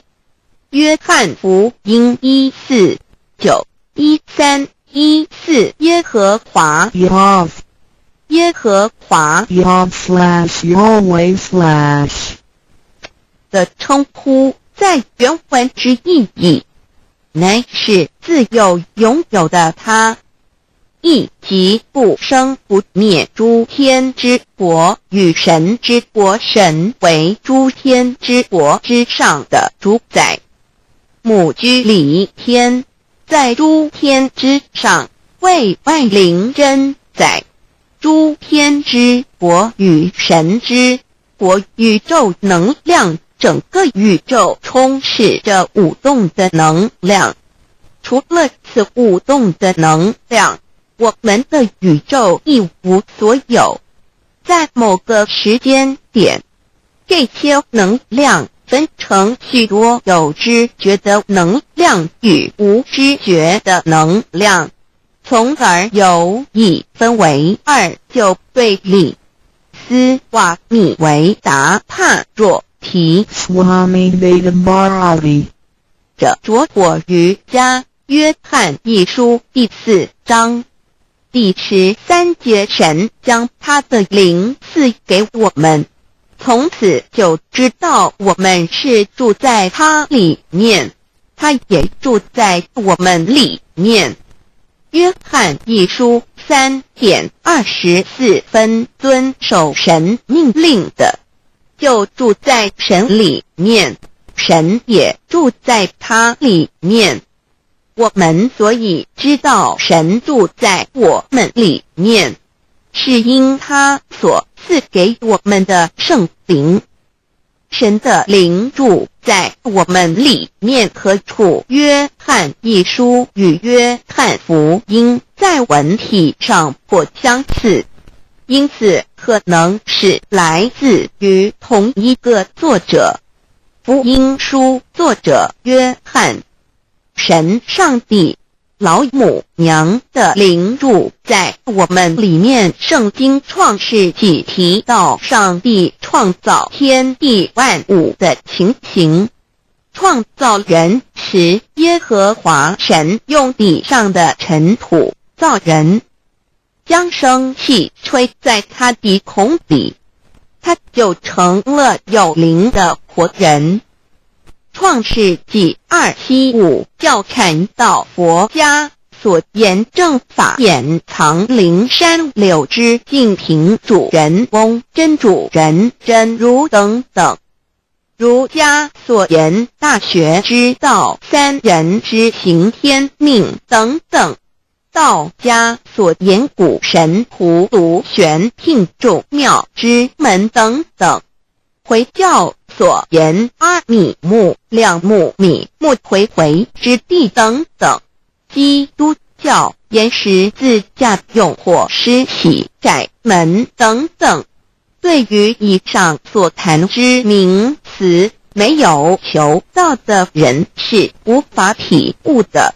所以说摸得着根的成佛祖，摸不着根的瞎修行而道，就是万教所要找的根。个根如没有经活佛师尊名师指点，是无法找到的。可见求道的重要。经典印证亦无有正法掩藏，涅盘妙心实相无相为妙法门，不立文字，教外别传。二佛在灵山莫远求，灵山只在汝心头。人人有个灵山塔，好像灵山塔下修。正法密传世尊在灵山会上，拈花示众，是时众皆默然，唯迦摄尊者破颜为笑。世尊曰：无有正法掩藏，涅盘妙心实相无相为妙法门，不立文字，教外别传。复主摩诃迦摄。世尊至多子塔前，命摩诃迦摄分作令作，以僧伽梨为之。遂告曰：吾以正法掩藏，逆复于汝，汝当护持。五灯会元卷17佛释迦牟尼佛著僧伽梨比丘31之一。华译为众句11，又称为大一，由9条至25条制成，是作大法会，或是见国家元首重臣时所穿的。正法密传会能及会祖义。三不度世，足以袈裟遮为，不令人见。为说金刚经，至因无所住而生其心，慧能言下大悟，一切万法不离自性。遂起祖言和其自性本自清净，和其自性本不生灭，和其自性本自具足，和其自性本无动摇，和其自性能生万法组之物本性。谓慧能曰：不是本心，学法无益。若是自本心，见自本性，即名丈夫天人师佛。The lamp of the body is the eye. The lamp of the body is the eye. If therefore your eye is good, your whole body will be full of light. 马太福音第6章22，眼睛就是身上的灯。你的眼睛若了亮，全身就光明。台中国际机电会中华民国总会2001中英对照圣经新约全书 The Holy Bible New Testament Chinese and English Bilingual Edition. 窄门圣经马太福音第7章1-3 Enter by the narrow gate, for wide is the gate and broad is the way that leads to destruction, and there are many who go in by it. 你们要进窄门，因为引到灭亡。那门是宽的，路是大的，进去的人也多。台中国际机电会中华民国总会2001中英对照圣经新约全书 The Holy Bible New Testament Chinese and English Bilingual Edition. 窄门圣经马太福音第7章1-4 Because narrow is the gate and difficult is the way which leads to life, and there are few who find it. 因到永生，那门是窄的，路是小的，找到的人也少。台中国际机电会中华民国总会2001中英对照圣经新约全书 The Holy Bible New Testament Chinese and English Bilingual Edition 048L. 佛家言不走正门，进入四生六道。胎生耳牛马羊狗之类，卵生眼鸡飞禽之类，湿生口鱼虾水族之类，化生以马以蚊虫之类，泥丸公气天神，肚脐在世投胎为人，任母归根修道，目的在离苦的乐为有任母归根，方能超生了死生，登圣域贤官，永脱苦海。母自垂武，教皇母慈是这恩师，一指点杀身难报，重如山恩四海，实际心怀若不受师指点，怎能脱苦？又怎能了生死？不受好灾，上超祖，下引孙，全凭师力，各应当报大恩。尊师安排皇母10诫，第7诫，五教圣人提出了诚恳的呼吁，一点穆罕默德可兰经文难了死，素拜真师反饶西。2点耶稣基督圣经空是玄真义，赞美诗词作高歌。3点太上老君道德5前卫严谨，素拜公常早归真。4点释迦牟尼真空，非空法非法，如然自在是个5点孔老夫子雄神之化之其旨，定静安律见本人，古人云白藕绿叶红莲花。3角原来是一家3大圣人发庆礼，得了窍妙，回老家务有本末，事有终始，之所先后，则敬道矣。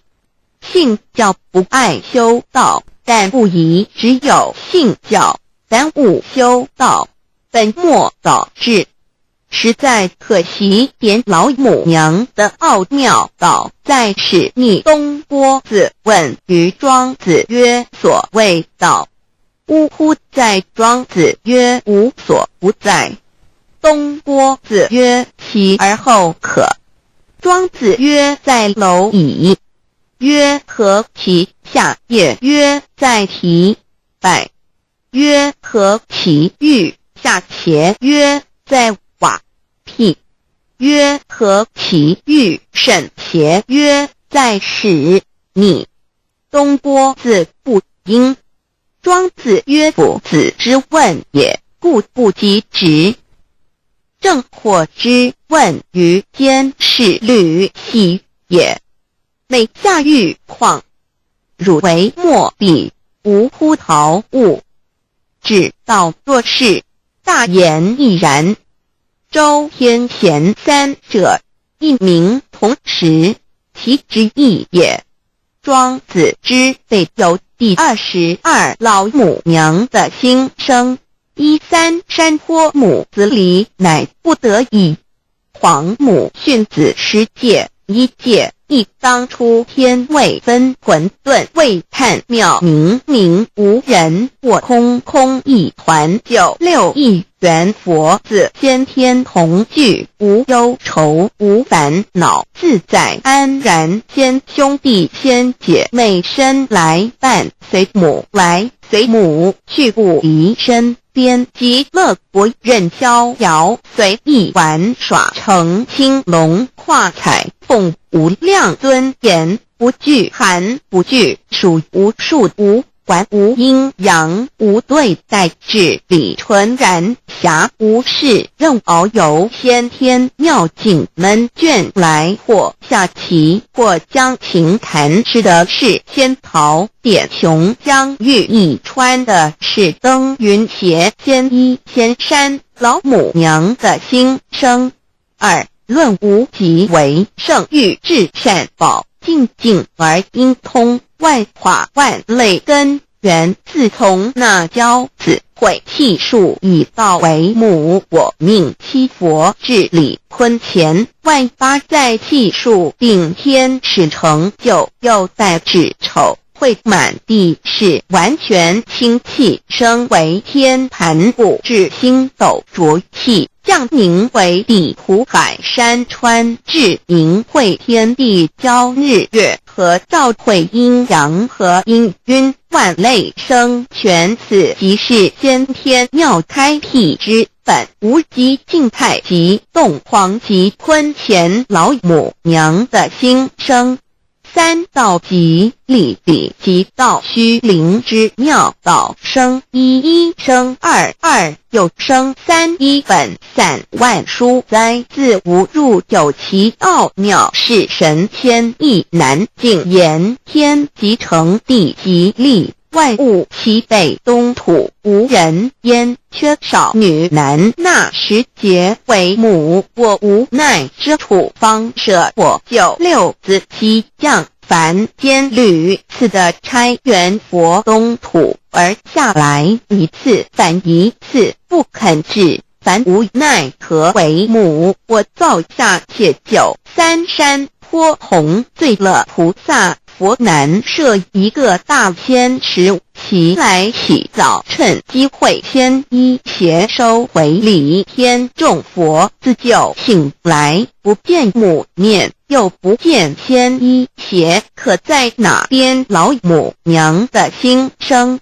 4为娘我悲痛泪源自呼唤耳众等宿东奔，莫要在脸，如若是先一邪教与尔等耳，哪个亦不肯在是至凡折树枝和树叶，遮寒地冷，饿了吃松果子，可饮清泉。众佛子如要回悲哀悲叹，问母我至何时方把家还？母言答3期末，打开普度清烧书清寂，请清度佛缘，降道乃为救良善，降劫乃为收恶煞。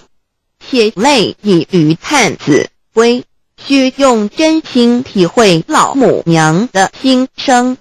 末节时期，把握经片效圣法前，不畏考验，坚守愿解，共赴龙华。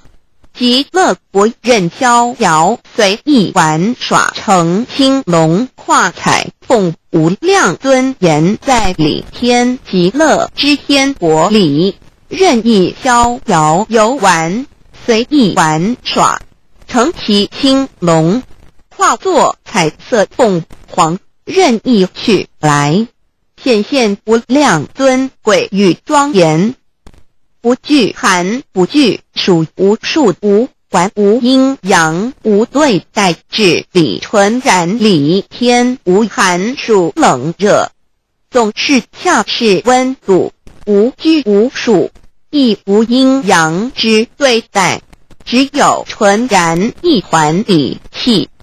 理天以跳脱一切阴阳对待，故无阴阳函数之分别对待。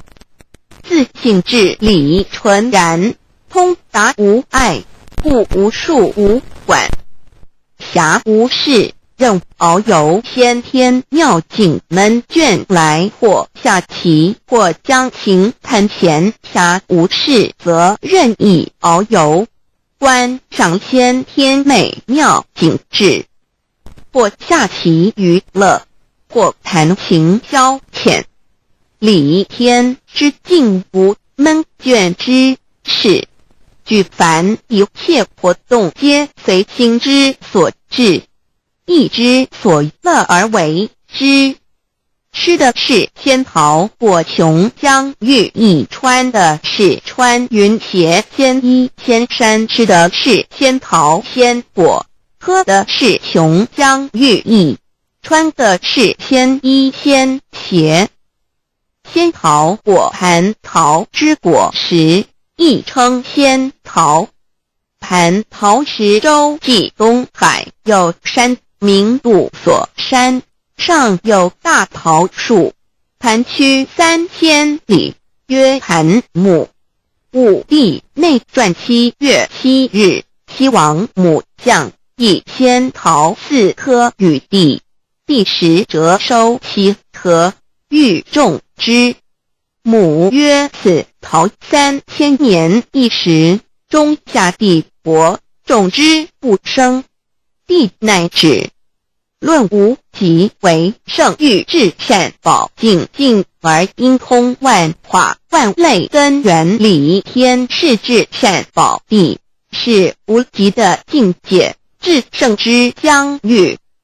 此地至虚至境，感而遂通万物之造化，是一切万物之根源所在。自从那骄子会气数以道为母，我命七佛治理坤乾一元12，会子会开天丑会辟地寅会生人卯会辰会巳会午会未会申会人灭酉会地灭戌会天灭亥会混沌每会各10800年。一元共129600年。七佛治世，三佛收元，七佛治世南方是爱佛6000年，北方生玉佛4800年，即10800年。卯会东方甲三春佛3720年，西方有长庚佛7080年，即10800年。辰会西北方空谷佛5284年，东南方龙野佛5516年，即10800年。四会东北方祭天佛5800年，伏羲是代理佛500年，即6300年。五会中三佛收元然灯古佛清阳旗，掌天盘。莲慈会释迦文佛弘扬旗，掌天盘。灵山会弥勒古佛白羊旗，掌天盘。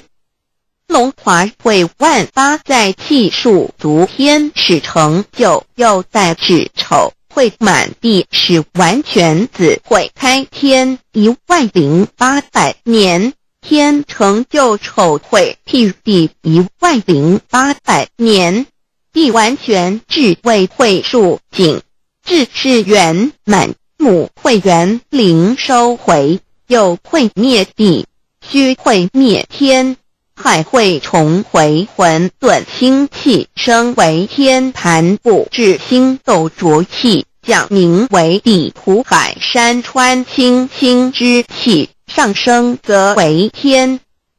满天布满着河汉星斗，此为气界所居之处。重浊之气下降则为地，大地为重浊之气所凝结而成，形成了湖海山川，此为象界所居之处。至阴会天地交日月和照会阴阳和阴晕，万类生全子会开天，丑会替地，以完成阴阳二气之分判。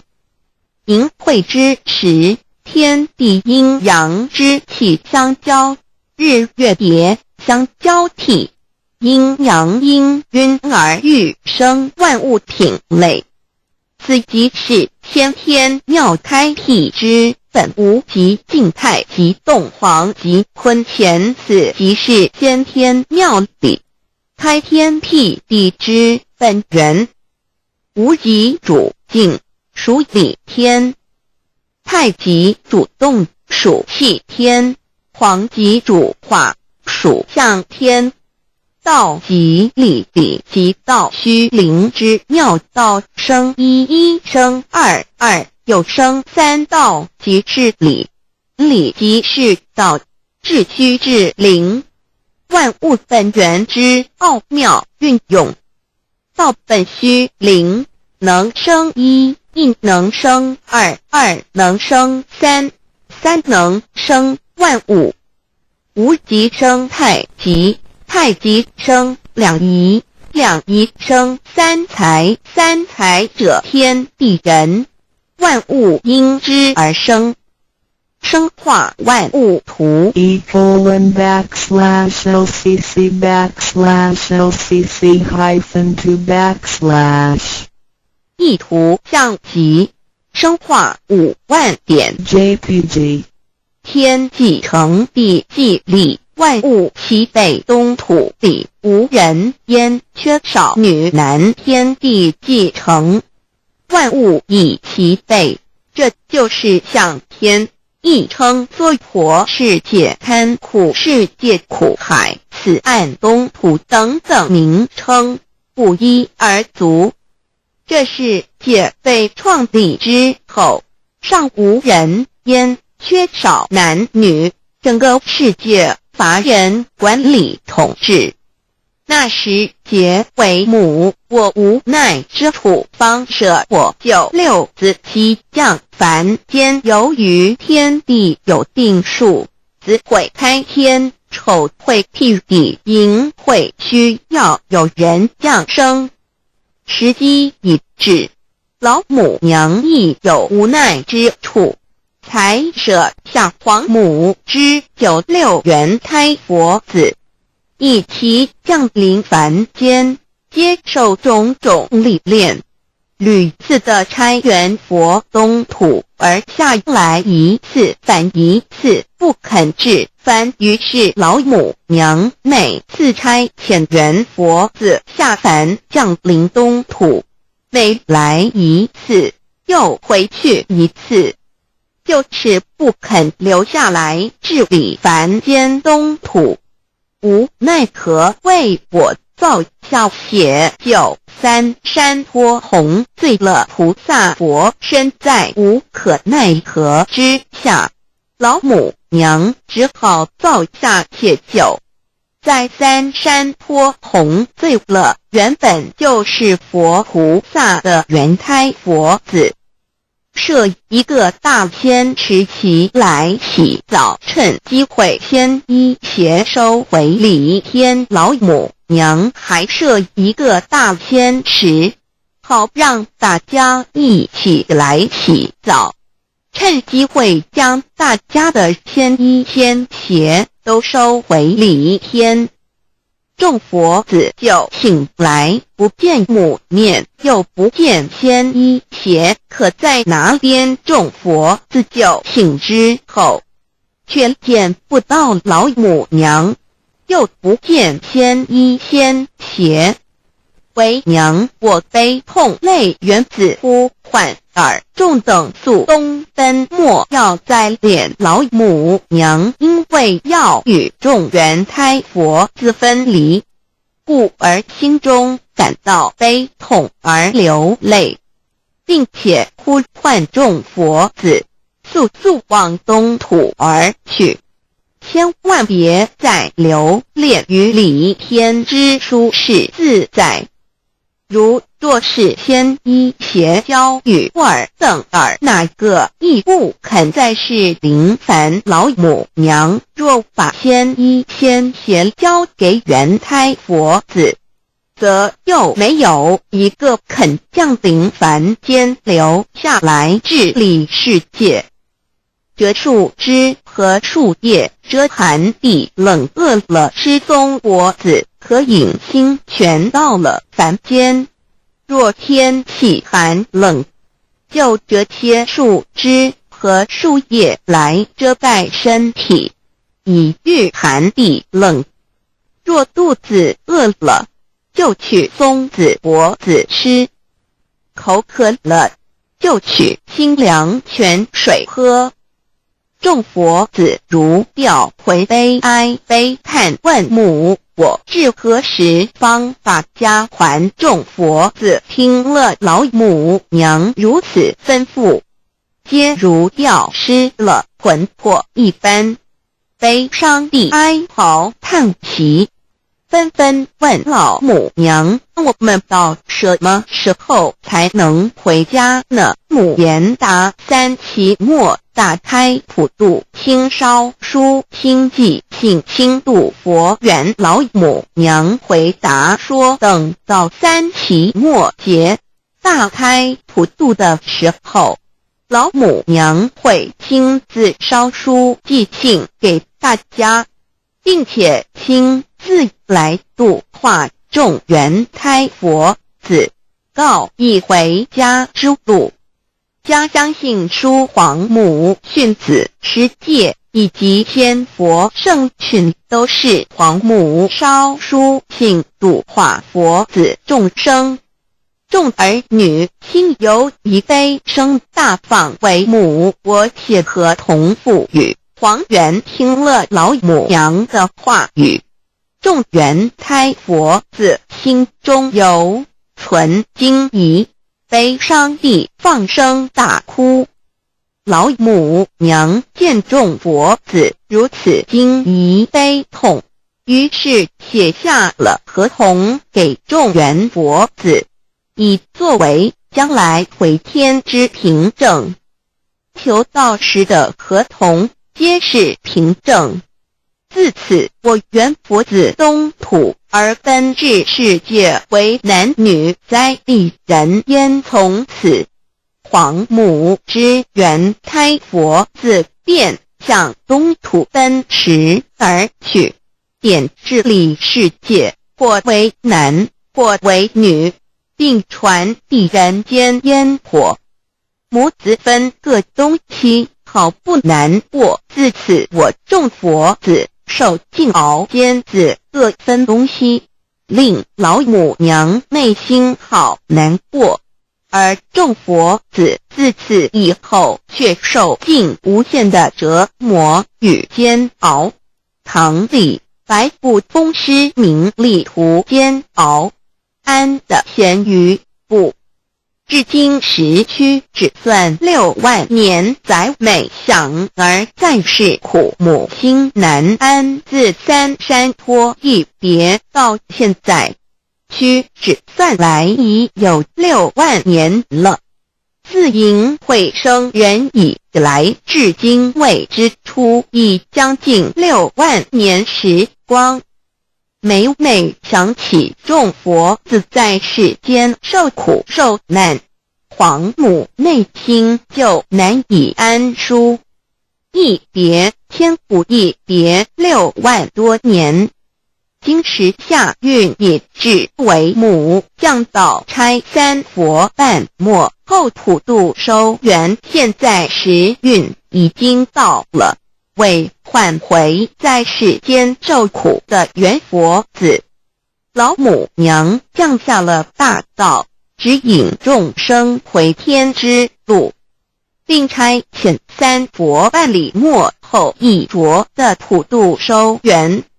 三佛燃灯古佛释迦牟尼佛弥勒佛，如何与老母娘同在一任理实修一理，不依人修道，任指真一人一出错，一理是良心，二行公了愿，天不能言，地不能语，人能弘道，非道弘人结论。而的敦厚善良造就母的完美圆满，儿的光明坦荡照耀母的灵明清虚，儿的柔和宁静凝聚母的慈悲感应，儿的知足感恩建立母的欢乐喜乐，儿的无私无我辉映母的无边无量，儿的屹立不摇弃入母的永垂不朽本尊与分身关系。 On call.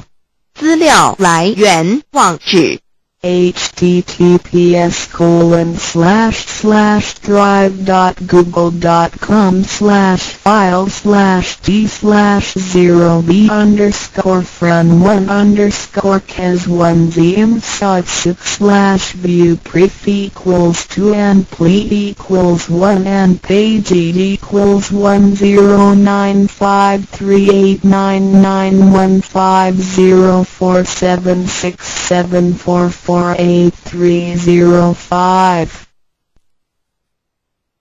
66条经典禅语。侠客文章1点，人之所以痛苦，在于追求错误的东西。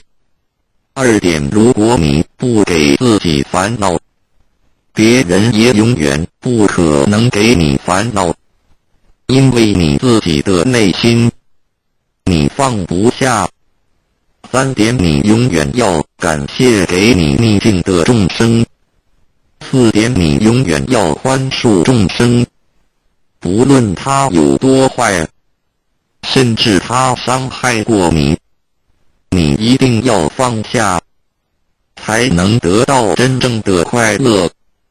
5点，当你快乐时，你要想，这快乐不是永恒的；当你痛苦时，你要想，这痛苦也不是永恒。6点，今日的执着会造成明日的后悔。7点，你可以拥有爱，但不要执着，因为分离是必然的。8点，不要浪费你的生命在你一定会后悔的地方上。9点，你什么时候放下，什么时候就没有烦恼。10点，每一种创伤都是一种成熟。11点，狂妄的人有救，自卑的人没有救。认识自己，降服自己，改变自己，才能改变别人。12点，你不要一直不满人家，你应该一直检讨自己才对。不满人家是苦了你自己。13点，一个人如果不能从内心去原谅别人，那他就永远不会心安理得。14点，心中装满着自己的看法与想法的人，永远听不见别人的心声。15点，毁灭人只要一句话，培植一个人却要1000句话，请你多口下留情。16点，根本不必回头去看咒骂你的人是谁。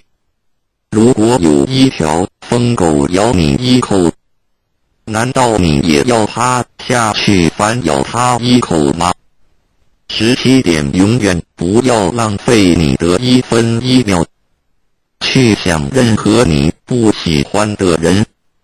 18点，请你用慈悲心和温和的态度把你的不满与委屈说出来，别人就容易接受。19点，同样的瓶子，你为什么要装毒药呢？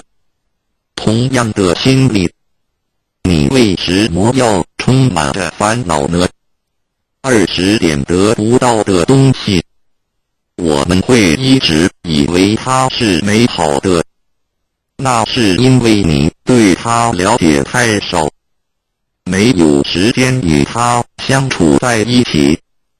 当有一天你深入了解后，你会发现原不是你想象中的那么美好。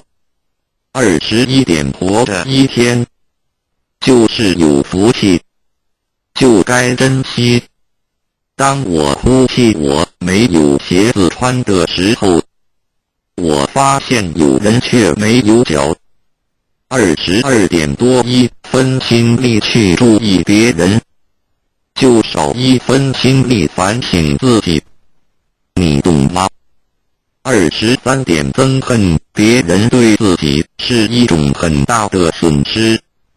24点，每一个人都拥有生命，但并非每个人都懂得生命，乃至于珍惜生命。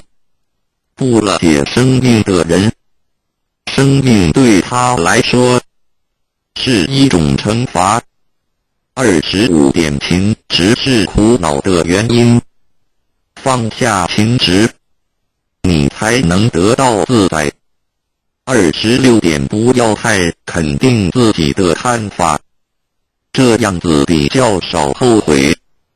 27点，当你对自己诚实的时候，世界上没有人能够欺骗得了你。28点，用伤害别人的手段来掩饰自己缺点的人是可耻的。29点，默默地关怀与祝福别人，那是一种无形的布施。30点，不要刻意去猜测他人的想法，如果你没有智慧与经验的正确判断，通常都会有错误的。31点，要了解一个人，只需要看他的出发点与目的的是否相同，就可以知道他是否真心的。32点，人生的真理只是藏在平淡无味之中。33点，不洗澡的人，硬擦香水是不会香的。名声与尊贵是来自于真才实学的，有德自然香。原谅别人，就是给自己心中留下空间，以便回旋。34点，时间总会过去的，让时间流走你的烦恼吧。35点，你硬要把单纯的事情看得很严重，那样子你会很痛苦。36点，永远扭曲别人善意的人，无药可救。37点，说一句谎话，要编造10句谎话来弥补，何苦呢？38点，白白的过一天，无所事事，就像犯了窃盗罪一样。39点，广结众缘，就是不要去伤害任何一个人。40点，什么是诽谤最好的答复？41点，对人恭敬，就是在庄严你自己。42点，拥有一颗无私的爱心，便拥有了一切。43点，来是偶然的，走是必然的，所以你必须随缘不变，不变随缘。44点，慈悲是你最好的武器。45点，只要面对现实，你才能超越现实。46点，良心是每一个人最公正的审判官。你骗得了别人，却永远骗不了你自己的良心。47点不懂得自爱的人，是没有能力去爱别人的。48点有时候我们要冷静问问自己，我们在追求什么？我们活着为了什么？49点不要因为小小的争执远离了你至亲的好友，也不要因为小小的怨恨忘记了别人的大恩。50点感谢上苍我所拥有的，感谢上苍我所没有的。51点凡事能站在别人的角度为他人着想，这个就是慈悲。52点说话不要有攻击性，不要有杀伤力，不夸己能，不扬人恶，自然能化敌为友。53点诚实的面对你内心的矛盾和污点，不要欺骗你自己。54点因果不曾亏欠过我们什么，所以请不要抱怨。55点大多数的人一辈子只做了3件事：自欺欺人，被人欺。56点信是最大的骗子，别人能骗你一时，而他却会骗你一辈子。57点只要自觉心安，东西南北都好。如有一人未度，切莫自己逃了。58点当你手中抓住一件东西不放时，你只能拥有这件东西。如果你肯放手，你就有机会选择别的。人的心若死时，自己的观念不肯放下，那么他的智慧也只能达到某种程度而已。59点如果你能够平平安安地度过一天，那就是一种福气了。多少人在今天已经见不到明天的太阳，多少人在今天已经成了残废，多少人在今天已经失去了自由，多少人在今天已经家破人亡。60点你有你的生命观，我有我的生命观，我不干涉你，只要我能，我就感化你，如果不能，那我就认命。61点你希望掌握永恒，那你必须控制现在。62点恶口永远不要出自于我们的口中，不管他有多坏，有多恶，你愈骂他，你的心就被污染了。你要想，他就是你的善知识。63点别人可以违背因果，别人可以害我们，打我们，毁谤我们，可是我们不能因此而憎恨别人。为什么？我们一定要保有一颗完整的本性和一颗清净的心。64点如果一个人没有苦难的感受，就不容易对他人给予同情。你要学救苦救难的精神，就得先受苦受难。65点世界原本就不是属于你，因此你用不着抛弃。要抛弃的是一切的执着。万物皆为我所用，但非我所属。66点虽然我们不能改变周遭的世界，我们就只好改变自己，用慈悲心和智慧心来面对这一切。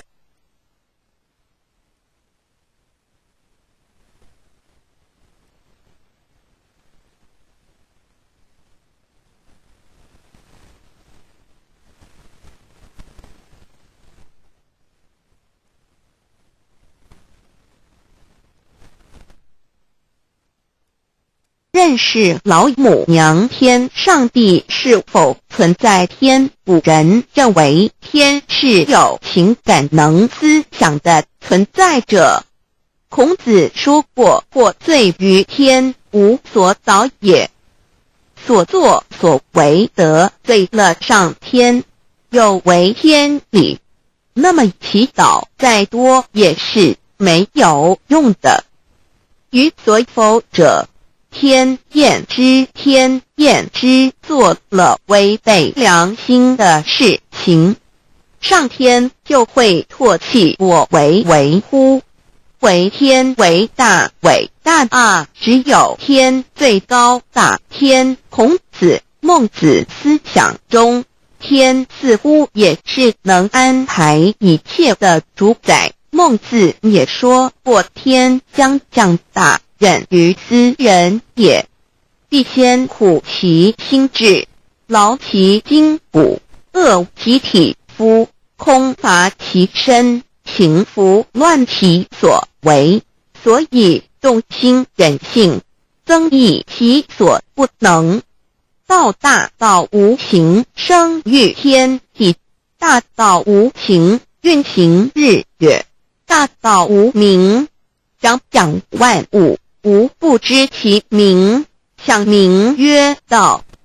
清净经有一位真神，自从造天地以来，神的永能与神性是明明可知的，自己是眼不能见，但借着所造之物就可以晓得，叫人无可推诿。罗马书第1章第20节，我们要如何向人证明真正有一位上帝的存在？虽然上帝的存在不需要也不可能用人的方法来证明，但是很多人都不由自主地相信宇宙当中必然有一位冥冥中的主宰。在我们生活经验中，当我们尽了所有的努力，常常会带着希望说谋事在人，成事在天，生死有命，富贵在天。当事情不太顺利时，我们也常安慰自己说天无绝人之路，若事情已经绝望了，我们只好叹息天不从人愿。最后事情若起死回生时，我们会高兴地说天理昭昭，老天有眼，有一位真神上帝，看不见的并不表示就不存在。如空中有许多电波承载着美妙的音乐影像，虽然看不见电波，只要能借着适合的方法收音机电视，我们不但能知道电波的存在，而且能与这些电波有正确的接触。上帝虽然是我们肉眼所不能见，但借着他所创造的浩瀚宇宙和微妙自然，我们就能知道有一位真上帝，万物的创始者，有一位真神太初有道，道与神同在，道就是神，这道派出与神同在。万物是借着他造的，凡被造的没有一样不是借着他造的。新约约翰福音1:13，圣经创世纪1.01分。 5 General 1:1 起初神创造天地， General 1:2 地是空虚混沌渊面黑暗，神的灵运行在水面上。 General 1:3 神说要有光，就有了光。 General 1:4神看光是好的，就把光暗分开了。General 1:5神称光为昼，称暗为夜，有晚上，有早晨，这是头一日。老母娘上帝阿拉，万物之真宰，明明上帝无量清虚至尊至圣三界十方万灵真宰老母娘，明明上帝老母娘，生天生地生万物，为天地万物生灵之真主宰，又称无生老母，又称明明上帝。上帝当知道，我们所敬奉的真神，就是四书五经所说的上帝。这真神两个字和上帝两个字，音虽不同，意思却是一样。就如大雅所说的鹰之谓丧尸，克配上帝。朱子说，上帝就是天的主宰。小雅上说，按形体而论，就叫做是天；按主宰而论，就叫做是地。既是朱子和程子两个讲解，和真神两个字的意思是一样，就可以明白，我们所敬奉的真神，就是古年间的圣人所敬奉的上帝。基督教辟邪归正论第56页，老母娘清净经云：大道无形，生育天地，可知天地之源出自于道，未有天地，先有此道。道德经首母章第52，天下有始，以为天下母。既得其母，以知其子，父守其母，莫身不殆。皇母训子十戒，三戒为道，独尊我独尊，生克制化老身份。三戒十方母为主，养育圣凡一灵根。道生一，一生二，二生三，三生万物。道创天地而与天地同在，自性佛，即是灵，看不见抽象，但是它却存在每一位十方善知识的身上。所谓道化成肉身，住在我们中间。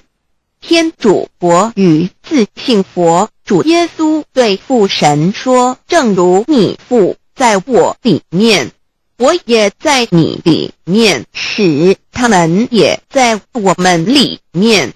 约翰17:21，道德经混成章第25，有物混成，先天地生，即悉了悉，独立而不改，周行而不殆，可以为天地母。吾不知其名，自之曰道，强为之名曰大。大曰始，始曰远，远曰反。故道大，天大，地大，人亦大。狱中有四大，而人居其一焉。人法地，地法天，天法道，道法自然。大万军之耶和华说，从日出之地到日落之处，我的名在外邦中必尊为大。在各处人必奉我的名烧香。马拉基书1:11，老子曰：道大，天大，地大，人亦大。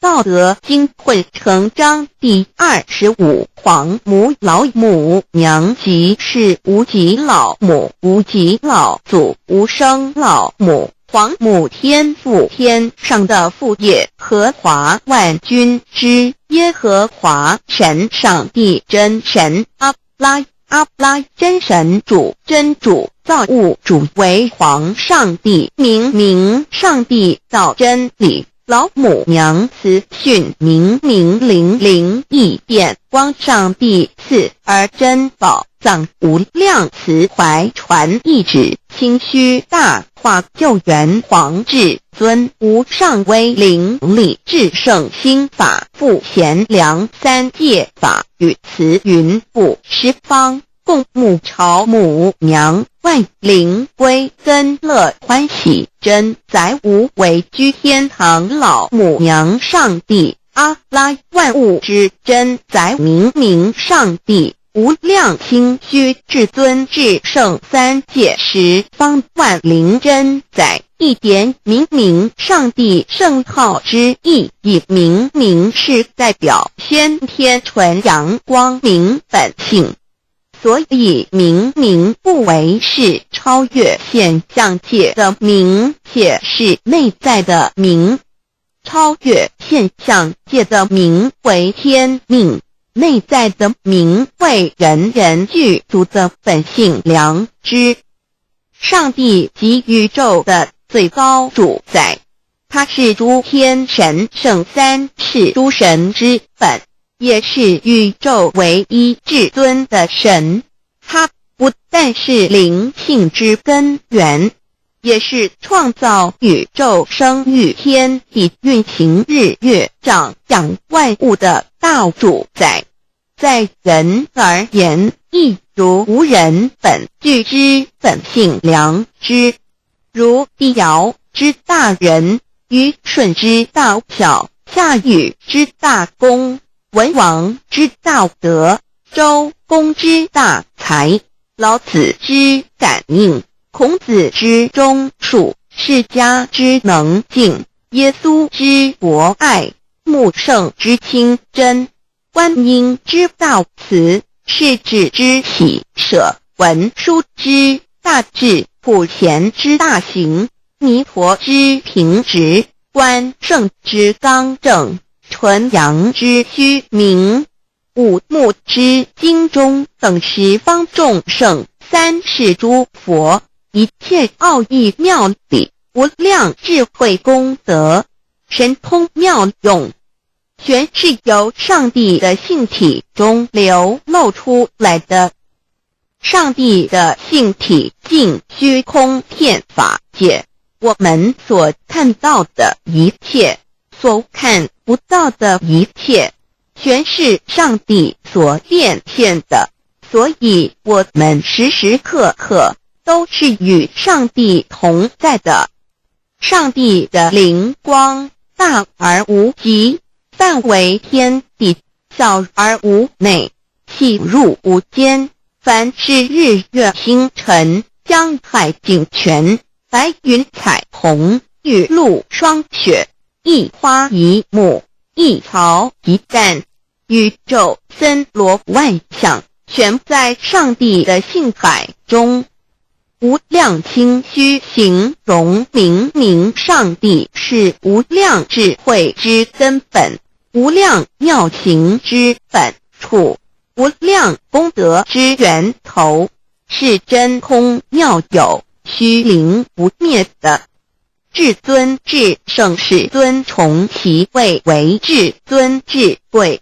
至高无上的敬奉其德是圆融完美无缺的三界十方三界是指欲界色界无色界十方指东西南北东南西北东北西南上下表上帝的性体尽虚空遍法界无所不在 X 三界28天图万灵真在说明上帝的圣灵大而无极范围天地小而无内细入无间为万有之本源万化的真主宰所以明明上帝为一切生灵的大总持，在传统道场亦有尊称为无生老母或以母字为代表，其意义如同明明上帝，具有形上义与形象义，为万物苍生生命的大本源头。三界十方万灵真在至尊至圣无量清虚言其本体尊崇其位敬奉其德载主其尊用在万灵便不恒用在不无言为范其及形容其大说明其相明明上帝母字与母同音同义，字形与父母字相近。母字的情义一点中家中是天下之大本，代表体是阴阳，代表用，体用合一为母。有体无用则至空，有用无体乃至相，即体即用即用即体，体用合一即是佛也。二点点代表无极，点代表真如本心。三点中线拉直透出圈外，表示超乎太极之外，贯乎太极之中。四点母字正转90度，表示先天灵性之母。先天母乃外灵主宰，灵性之母亲无形永久之如来自性。太极字的形义中是天下之大本，代表体。两点是阴阳，代表用，从代表无极，众生阴阳从直心代表真如本心。太极图各教圣人对老母娘的尊称一点如叫天上帝明明上帝为皇上帝等，中庸交涉之理，所以是上帝。天命之谓庆，诗经小雅明明上帝昭灵下土，大雅上帝灵汝无二耳心。书经汤告为皇上帝，降中于下民，若有恒性。二点佛教大日如来毗卢遮那无生等法华文具会本法身如来名毗卢，此翻译遍一切处。坛经一问品若悟无生顿法，见西方只在刹那。大日经书亦云，但因毗卢遮那者，是日之别名，即除安片名之意也。同16曰所谓毗卢那者，日也。如世间之日，能除一切暗明，而生长一切万物，成一切众生是也。今法身如来亦复如是，不以为喻也。三点道教无道无极天尊等，道德经有物混成，先天地生，即悉了悉，独立而不改，周行而不殆，可以为天下母。吾不知其名，自之曰道。天下万物生于有，有生于无。四点也叫真神耶和华天主天父上帝等。圣经创世纪，上帝照自己的形象创造了人。五点回教阿拉真主。乌克兰经卷一奉大人大慈真主之名，六点先天大道无生老母明明上帝无量清虚至尊至圣三界十方万灵真在。真竹古兰经，如果你问他们谁创造了天地，制服了日月，他们必定说真主296亿。如果你问他们谁从云中降下雨水，而借雨水使已死的大地复活呢？他们必定说真主2963。真主古兰经，他是真主，是独一的主，112亿真主是万物所仰赖的，1122他不生也不被生，1123没有任何物可以与他匹敌，1124真神道上帝生命在他头，这生命就是人的光，内光是真光，照亮一切生在世上的人。这等人不是从血气生的，不是从情欲生的，也不是从人意生的，乃是从上帝生的道成了肉身，住在我们中间，充充满满的有恩典有真理。约翰福音1491314耶和华 Yav 耶和华 Yav/Yahweh/ 的称呼，在原文之意义乃是自有拥有的他，亦即不生不灭诸天之国与神之国，神为诸天之国之上的主宰，母居里天，在诸天之上为外灵真宰。诸天之国与神之国，宇宙能量，整个宇宙充斥着舞动的能量，除了此舞动的能量，我们的宇宙一无所有。在某个时间点，这些能量分成许多有知觉的能量与无知觉的能量，从而有意分为二，就对立。斯瓦米维达帕若提 Swami Vedabharati 着着火瑜伽约翰一书第4章第13节，神将他的灵赐给我们，从此就知道我们是住在他里面，他也住在我们里面。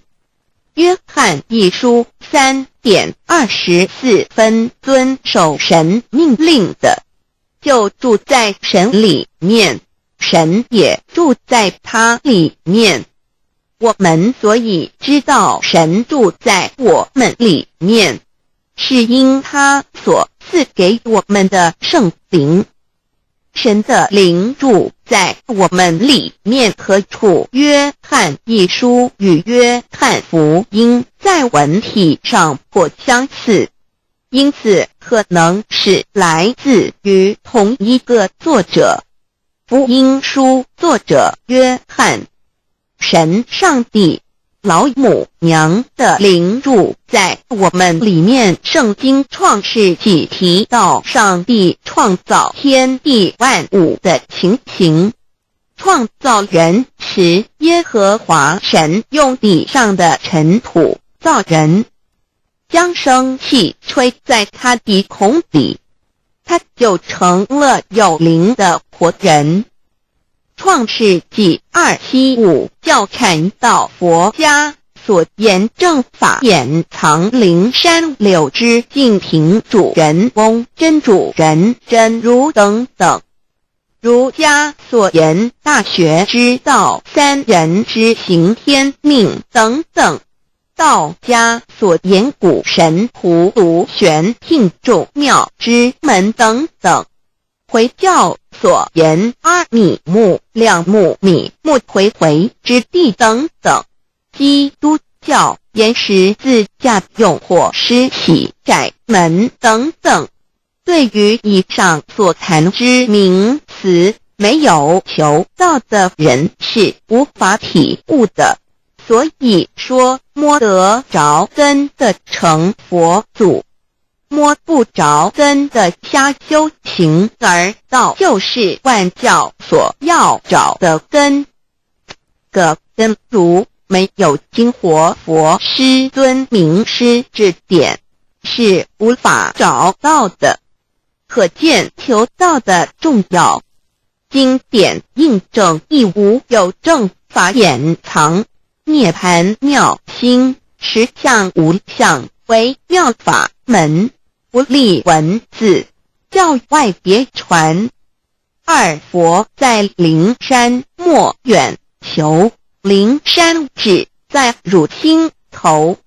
人人有个灵山塔，好像灵山塔下修。正法密传世尊在灵山会上，拈花示众，是时众皆默然，唯迦摄尊者破颜为笑。世尊曰：无有正法掩藏，涅盘妙心，实相无相，为妙法门，不立文字，教外别传。复主摩诃迦摄。世尊至多子塔前，命摩诃迦摄分作另作，以僧伽梨为之。遂告曰：吾以正法掩藏，密付于汝，汝当护持。五灯会元卷17佛释迦牟尼佛著僧伽梨比丘3之一。华译为众句11，又称为大一，由9条至25条制成，是作大法会，或是见国家元首重臣时所穿的。正法密传会能及会祖义。三无度世，足以袈裟遮围，不令人见。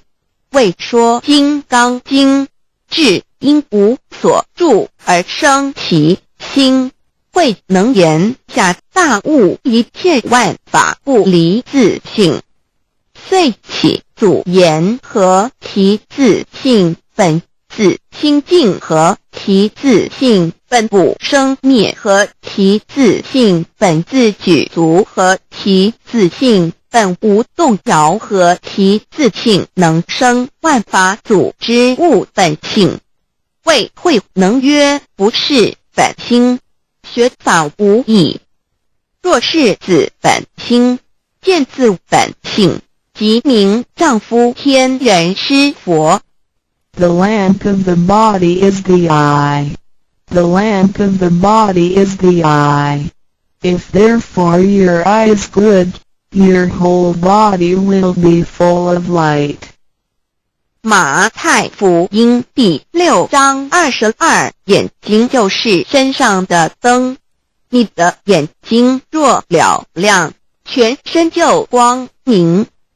台中国际机电会中华民国总会2001中英对照圣经新约全书 The Holy Bible New Testament Chinese and English Bilingual Edition. 窄门圣经马太福音第7章1-3 Enter by the narrow gate, for wide is the gate and broad is the way that leads to destruction, and there are many who go in by it. 你们要进窄门，因为引到灭亡。那门是宽的，路是大的，进去的人也多。台中国际机电会中华民国总会2001中英对照圣经新约全书 The Holy Bible New Testament Chinese and English Bilingual Edition. 窄门圣经马太福音第7章1-4 Because narrow is the gate and difficult is the way which leads to life, and there are few who find it. 因到永生，那门是窄的，路是小的，找到的人也少。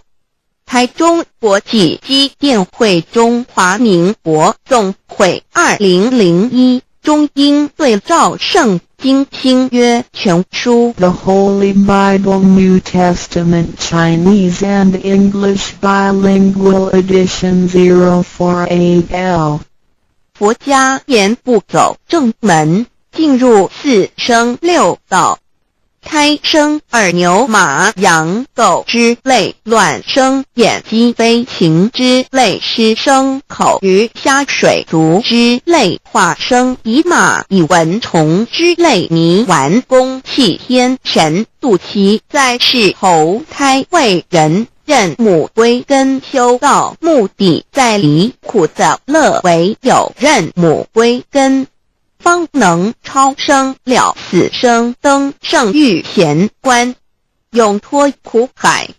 母字垂武，教皇母慈是这恩师，一指点杀身难报，重如山恩似海，实际心怀若不受师指点，怎能脱苦，又怎能了生死，不受好灾。上超祖，下引孙全凭师力，各应当报大恩。尊师安排皇母10诫，第7诫五教圣人提出了诚恳的呼吁，一点穆罕默德可兰经文难了死，素拜真师反摇西。2点耶稣基督圣经空是玄真义，赞美诗词作高歌。3点太上老君道德5前卫严谨，素拜公常早归根。4点释迦牟尼真空，非空法非法，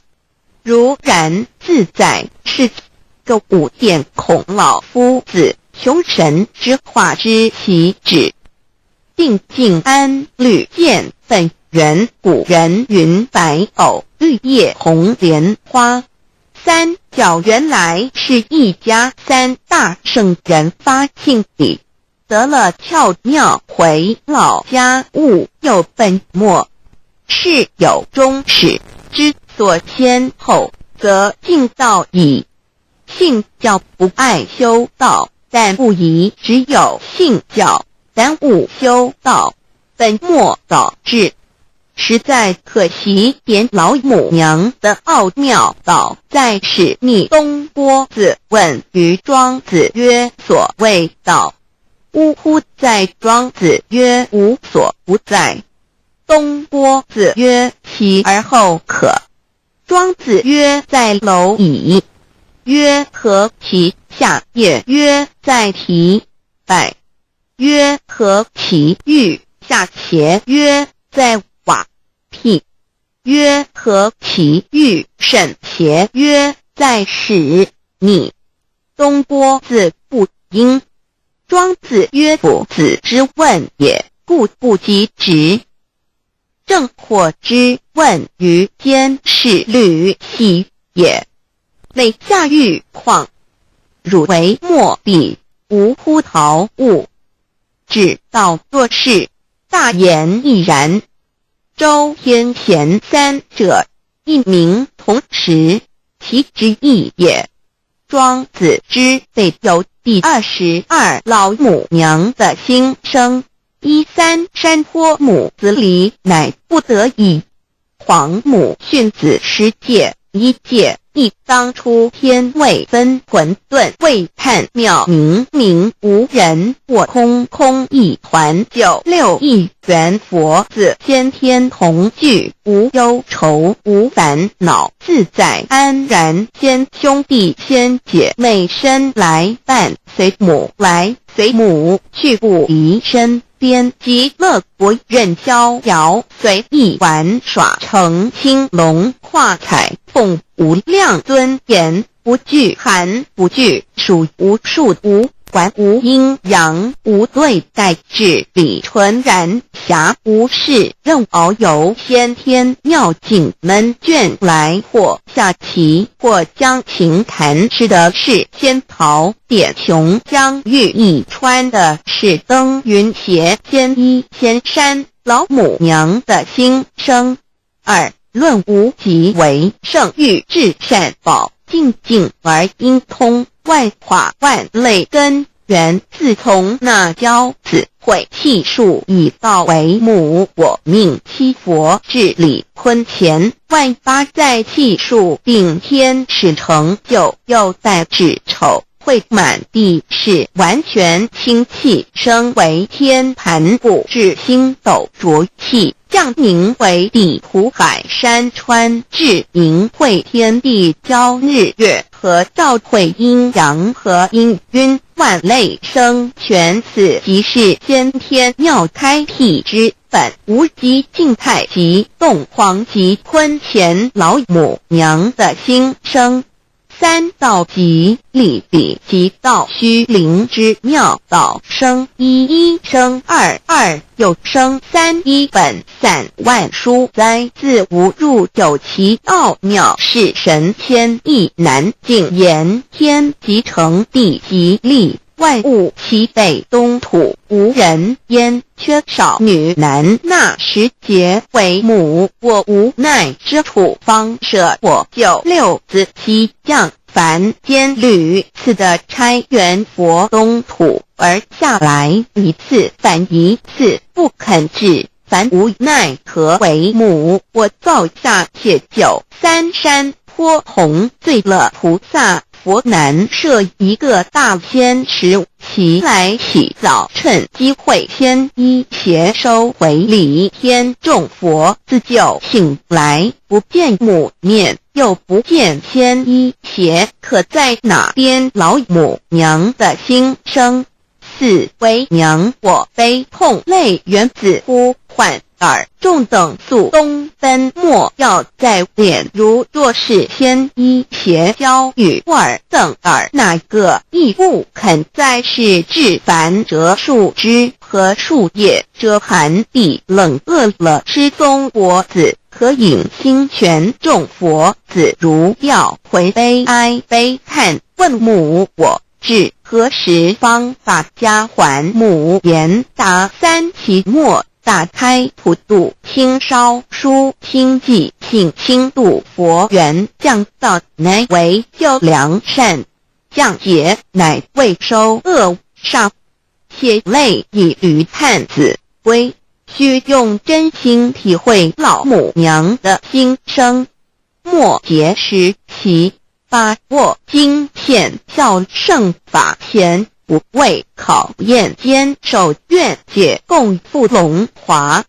极乐国任逍遥随意玩耍，成青龙跨彩凤，无量尊严在里天极乐之天国里，任意逍遥游玩，随意玩耍，成其青龙，化作彩色凤凰，任意去来，显现无量尊贵与庄严，不惧寒，不惧暑，无数无管，无阴阳，无对待，至理纯然理天，无寒暑冷热，总是恰是温度，无拘无束，亦无阴阳之对待，只有纯然一团理气，理天以跳脱一切阴阳对待，故无阴阳寒暑之分别对待，自性至理纯然，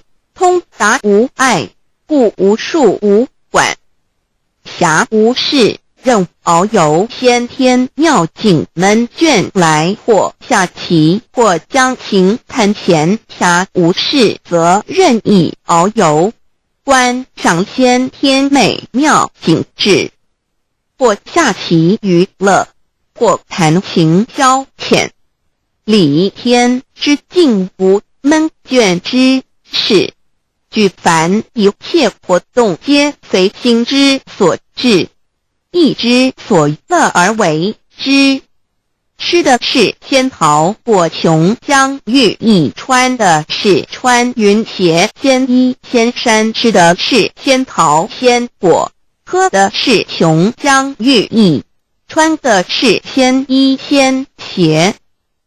仙桃果蟠桃之果实，亦称仙桃。蟠桃实洲际东海有山，名杜所山，上有大桃树，盘曲3000里，曰蟠木。武帝内传7月7日，西王母将以仙桃4颗与帝，帝时折收其核，欲种之。母曰：此桃3000年一时，中下地薄，种之不生。帝乃止。论无极为圣域至善宝净净而因通万化万类根源理天是至善宝地，是无极的境界，至圣之疆域。此地至虚至静，感而遂通万物之造化，是一切万物之根源所在。自从那骄子会气数以道为母，我命西佛治理坤乾一元12，会子会开天，丑会辟地，寅会生人，卯会辰，会巳，会午，会未，会申，会人灭酉，会地灭戌，会天灭亥，会混沌，每会各10800年。一元共129600年。西佛治世。三佛收元西佛治世，南方是爱佛6000年，北方生玉佛4800年，即10800年。卯会东方甲三春佛3720年，西方有长庚佛7080年，即10800年。辰会西北方空谷佛5284年，东南方龙野佛5516年，即10800年。四会东北方祭天佛5800年，伏羲是代理佛500年，即6300年。五会中三佛收元燃灯古佛青阳旗，掌天盘。莲慈会释迦文佛红阳旗，掌天盘。灵山会弥勒古佛白羊旗，掌天盘。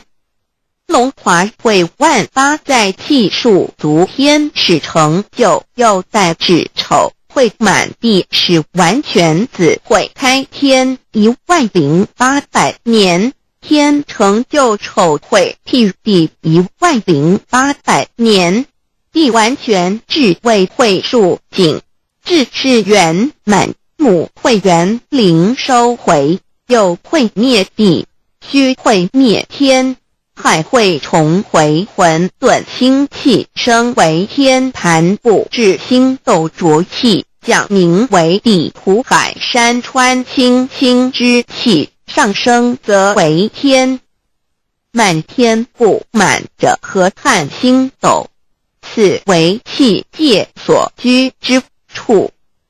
重浊之气下降则为地，大地为重浊之气所凝结而成，形成了土海山川，此为象界所居之处。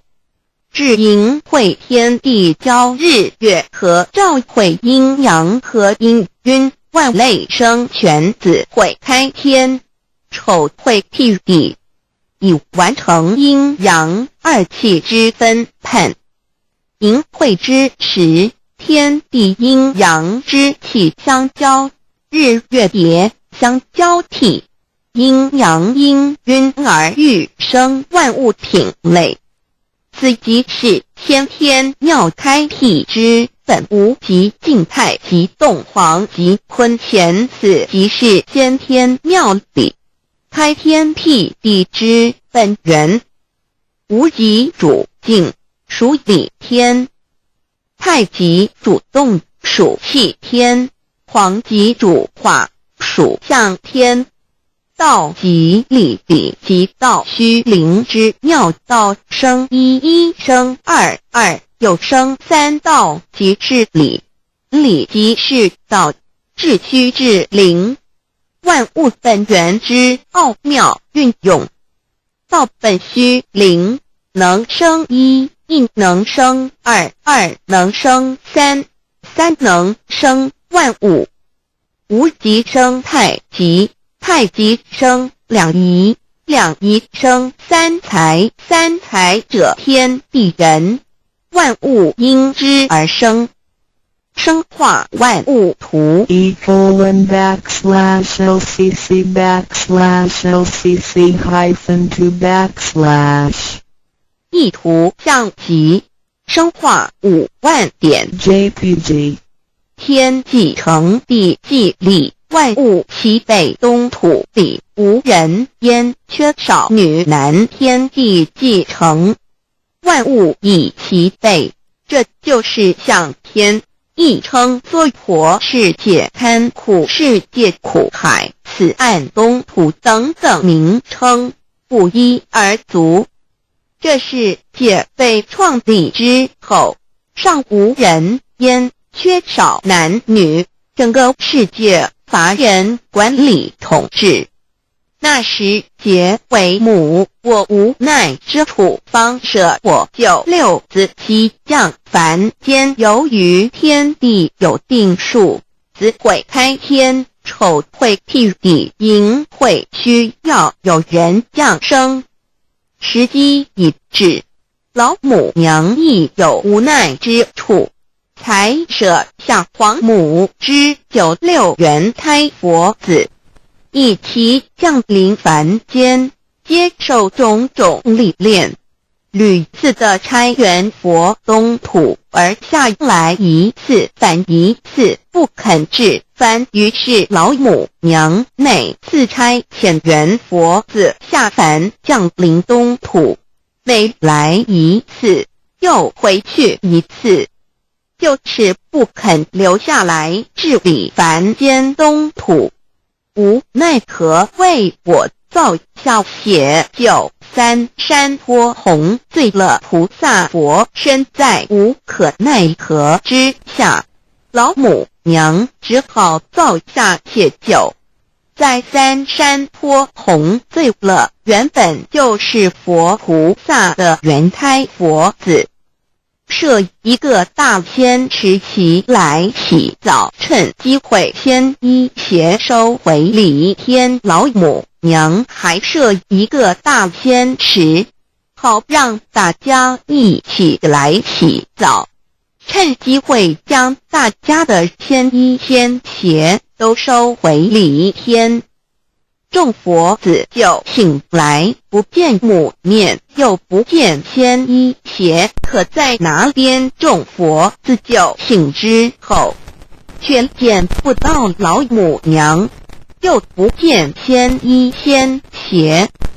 为娘我悲痛泪源子呼唤耳众等速东奔，莫要再敛老母娘，因为要与众原胎佛子分离，故而心中感到悲痛而流泪，并且呼唤众佛子速速往东土而去，千万别再留恋于礼天之舒适自在。如若是千衣鞋交与尔等尔，哪个亦不肯再是临凡老母娘？若把千衣千鞋交给原胎佛子，则又没有一个肯降临凡间留下来治理世界。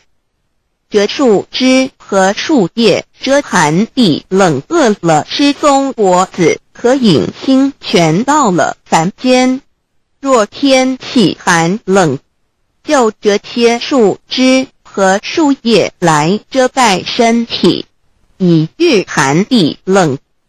若肚子饿了，就取松子果子吃；口渴了，就取清凉泉水喝。众佛子如调回悲哀悲叹问母，我至何时方把家还？众佛子听了老母娘如此吩咐，皆如吊失了魂魄一般，悲伤地哀嚎叹息，纷纷问老母娘：我们到什么时候才能回家呢？母言答：3期末打开普度清烧书清寂性清度佛缘。老母娘回答说，等到3期末节大开普度的时候，老母娘会亲自烧书寄信给大家，并且亲自来度化众缘胎佛子，告一回家之路。家相信书皇母训子师戒以及仙佛圣训都是皇母烧书信度化佛子众生。众儿女心有一悲生大放为母，我且合同赋予。黄元听了老母娘的话语，众缘胎佛子心中有存惊疑，悲伤地放声大哭。老母娘见众佛子如此惊疑悲痛，于是写下了合同给众缘佛子，以作为将来回天之凭证。求道时的合同皆是凭证。自此，我缘佛子东土而奔至世界为男女在地人焉。从此，皇母之缘胎佛子便向东土奔驰而去，点治理世界，或为男，或为女，并传递人间烟火。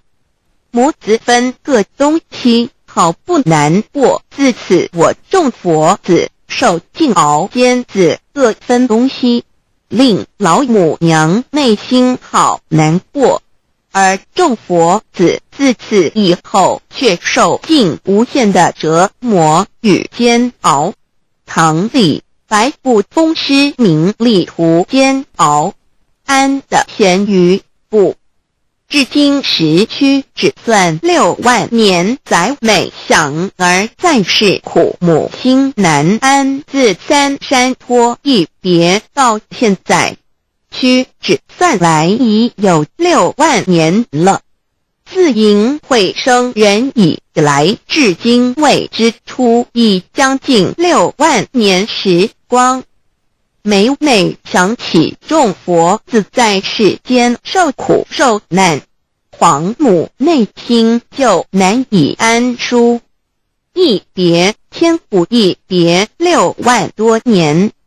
今时夏运也至为母，降道差3佛半末，后普度收圆。现在时运已经到了，为换回在世间受苦的缘佛子，老母娘降下了大道，指引众生回天之路，并差遣3佛办理末后一着的普度收圆。3佛燃灯不佛、释迦牟尼佛、弥勒佛，如何与老母娘同在一任理时修一理，不依人修道，任指真一人一出错，一理是良心，2行功了，愿天不能言，地不能喻，人能弘道，非道弘人。结论而的敦厚善良，造就母的完美圆满，儿的光明坦荡，照耀母的灵明清虚，儿的柔和宁静凝聚母的慈悲感应，儿的知足感恩建立母的欢乐喜乐，儿的无私无我辉映母的无边无量，儿的屹立不摇弃入母的永垂不朽。本尊与分身关系。 On call. 资料来源网址https://drive.google.com/files/d/0b_cas1z_imsot6/view pref equals 2 and ple equals 1 and page equals 109538991504767448305。沙士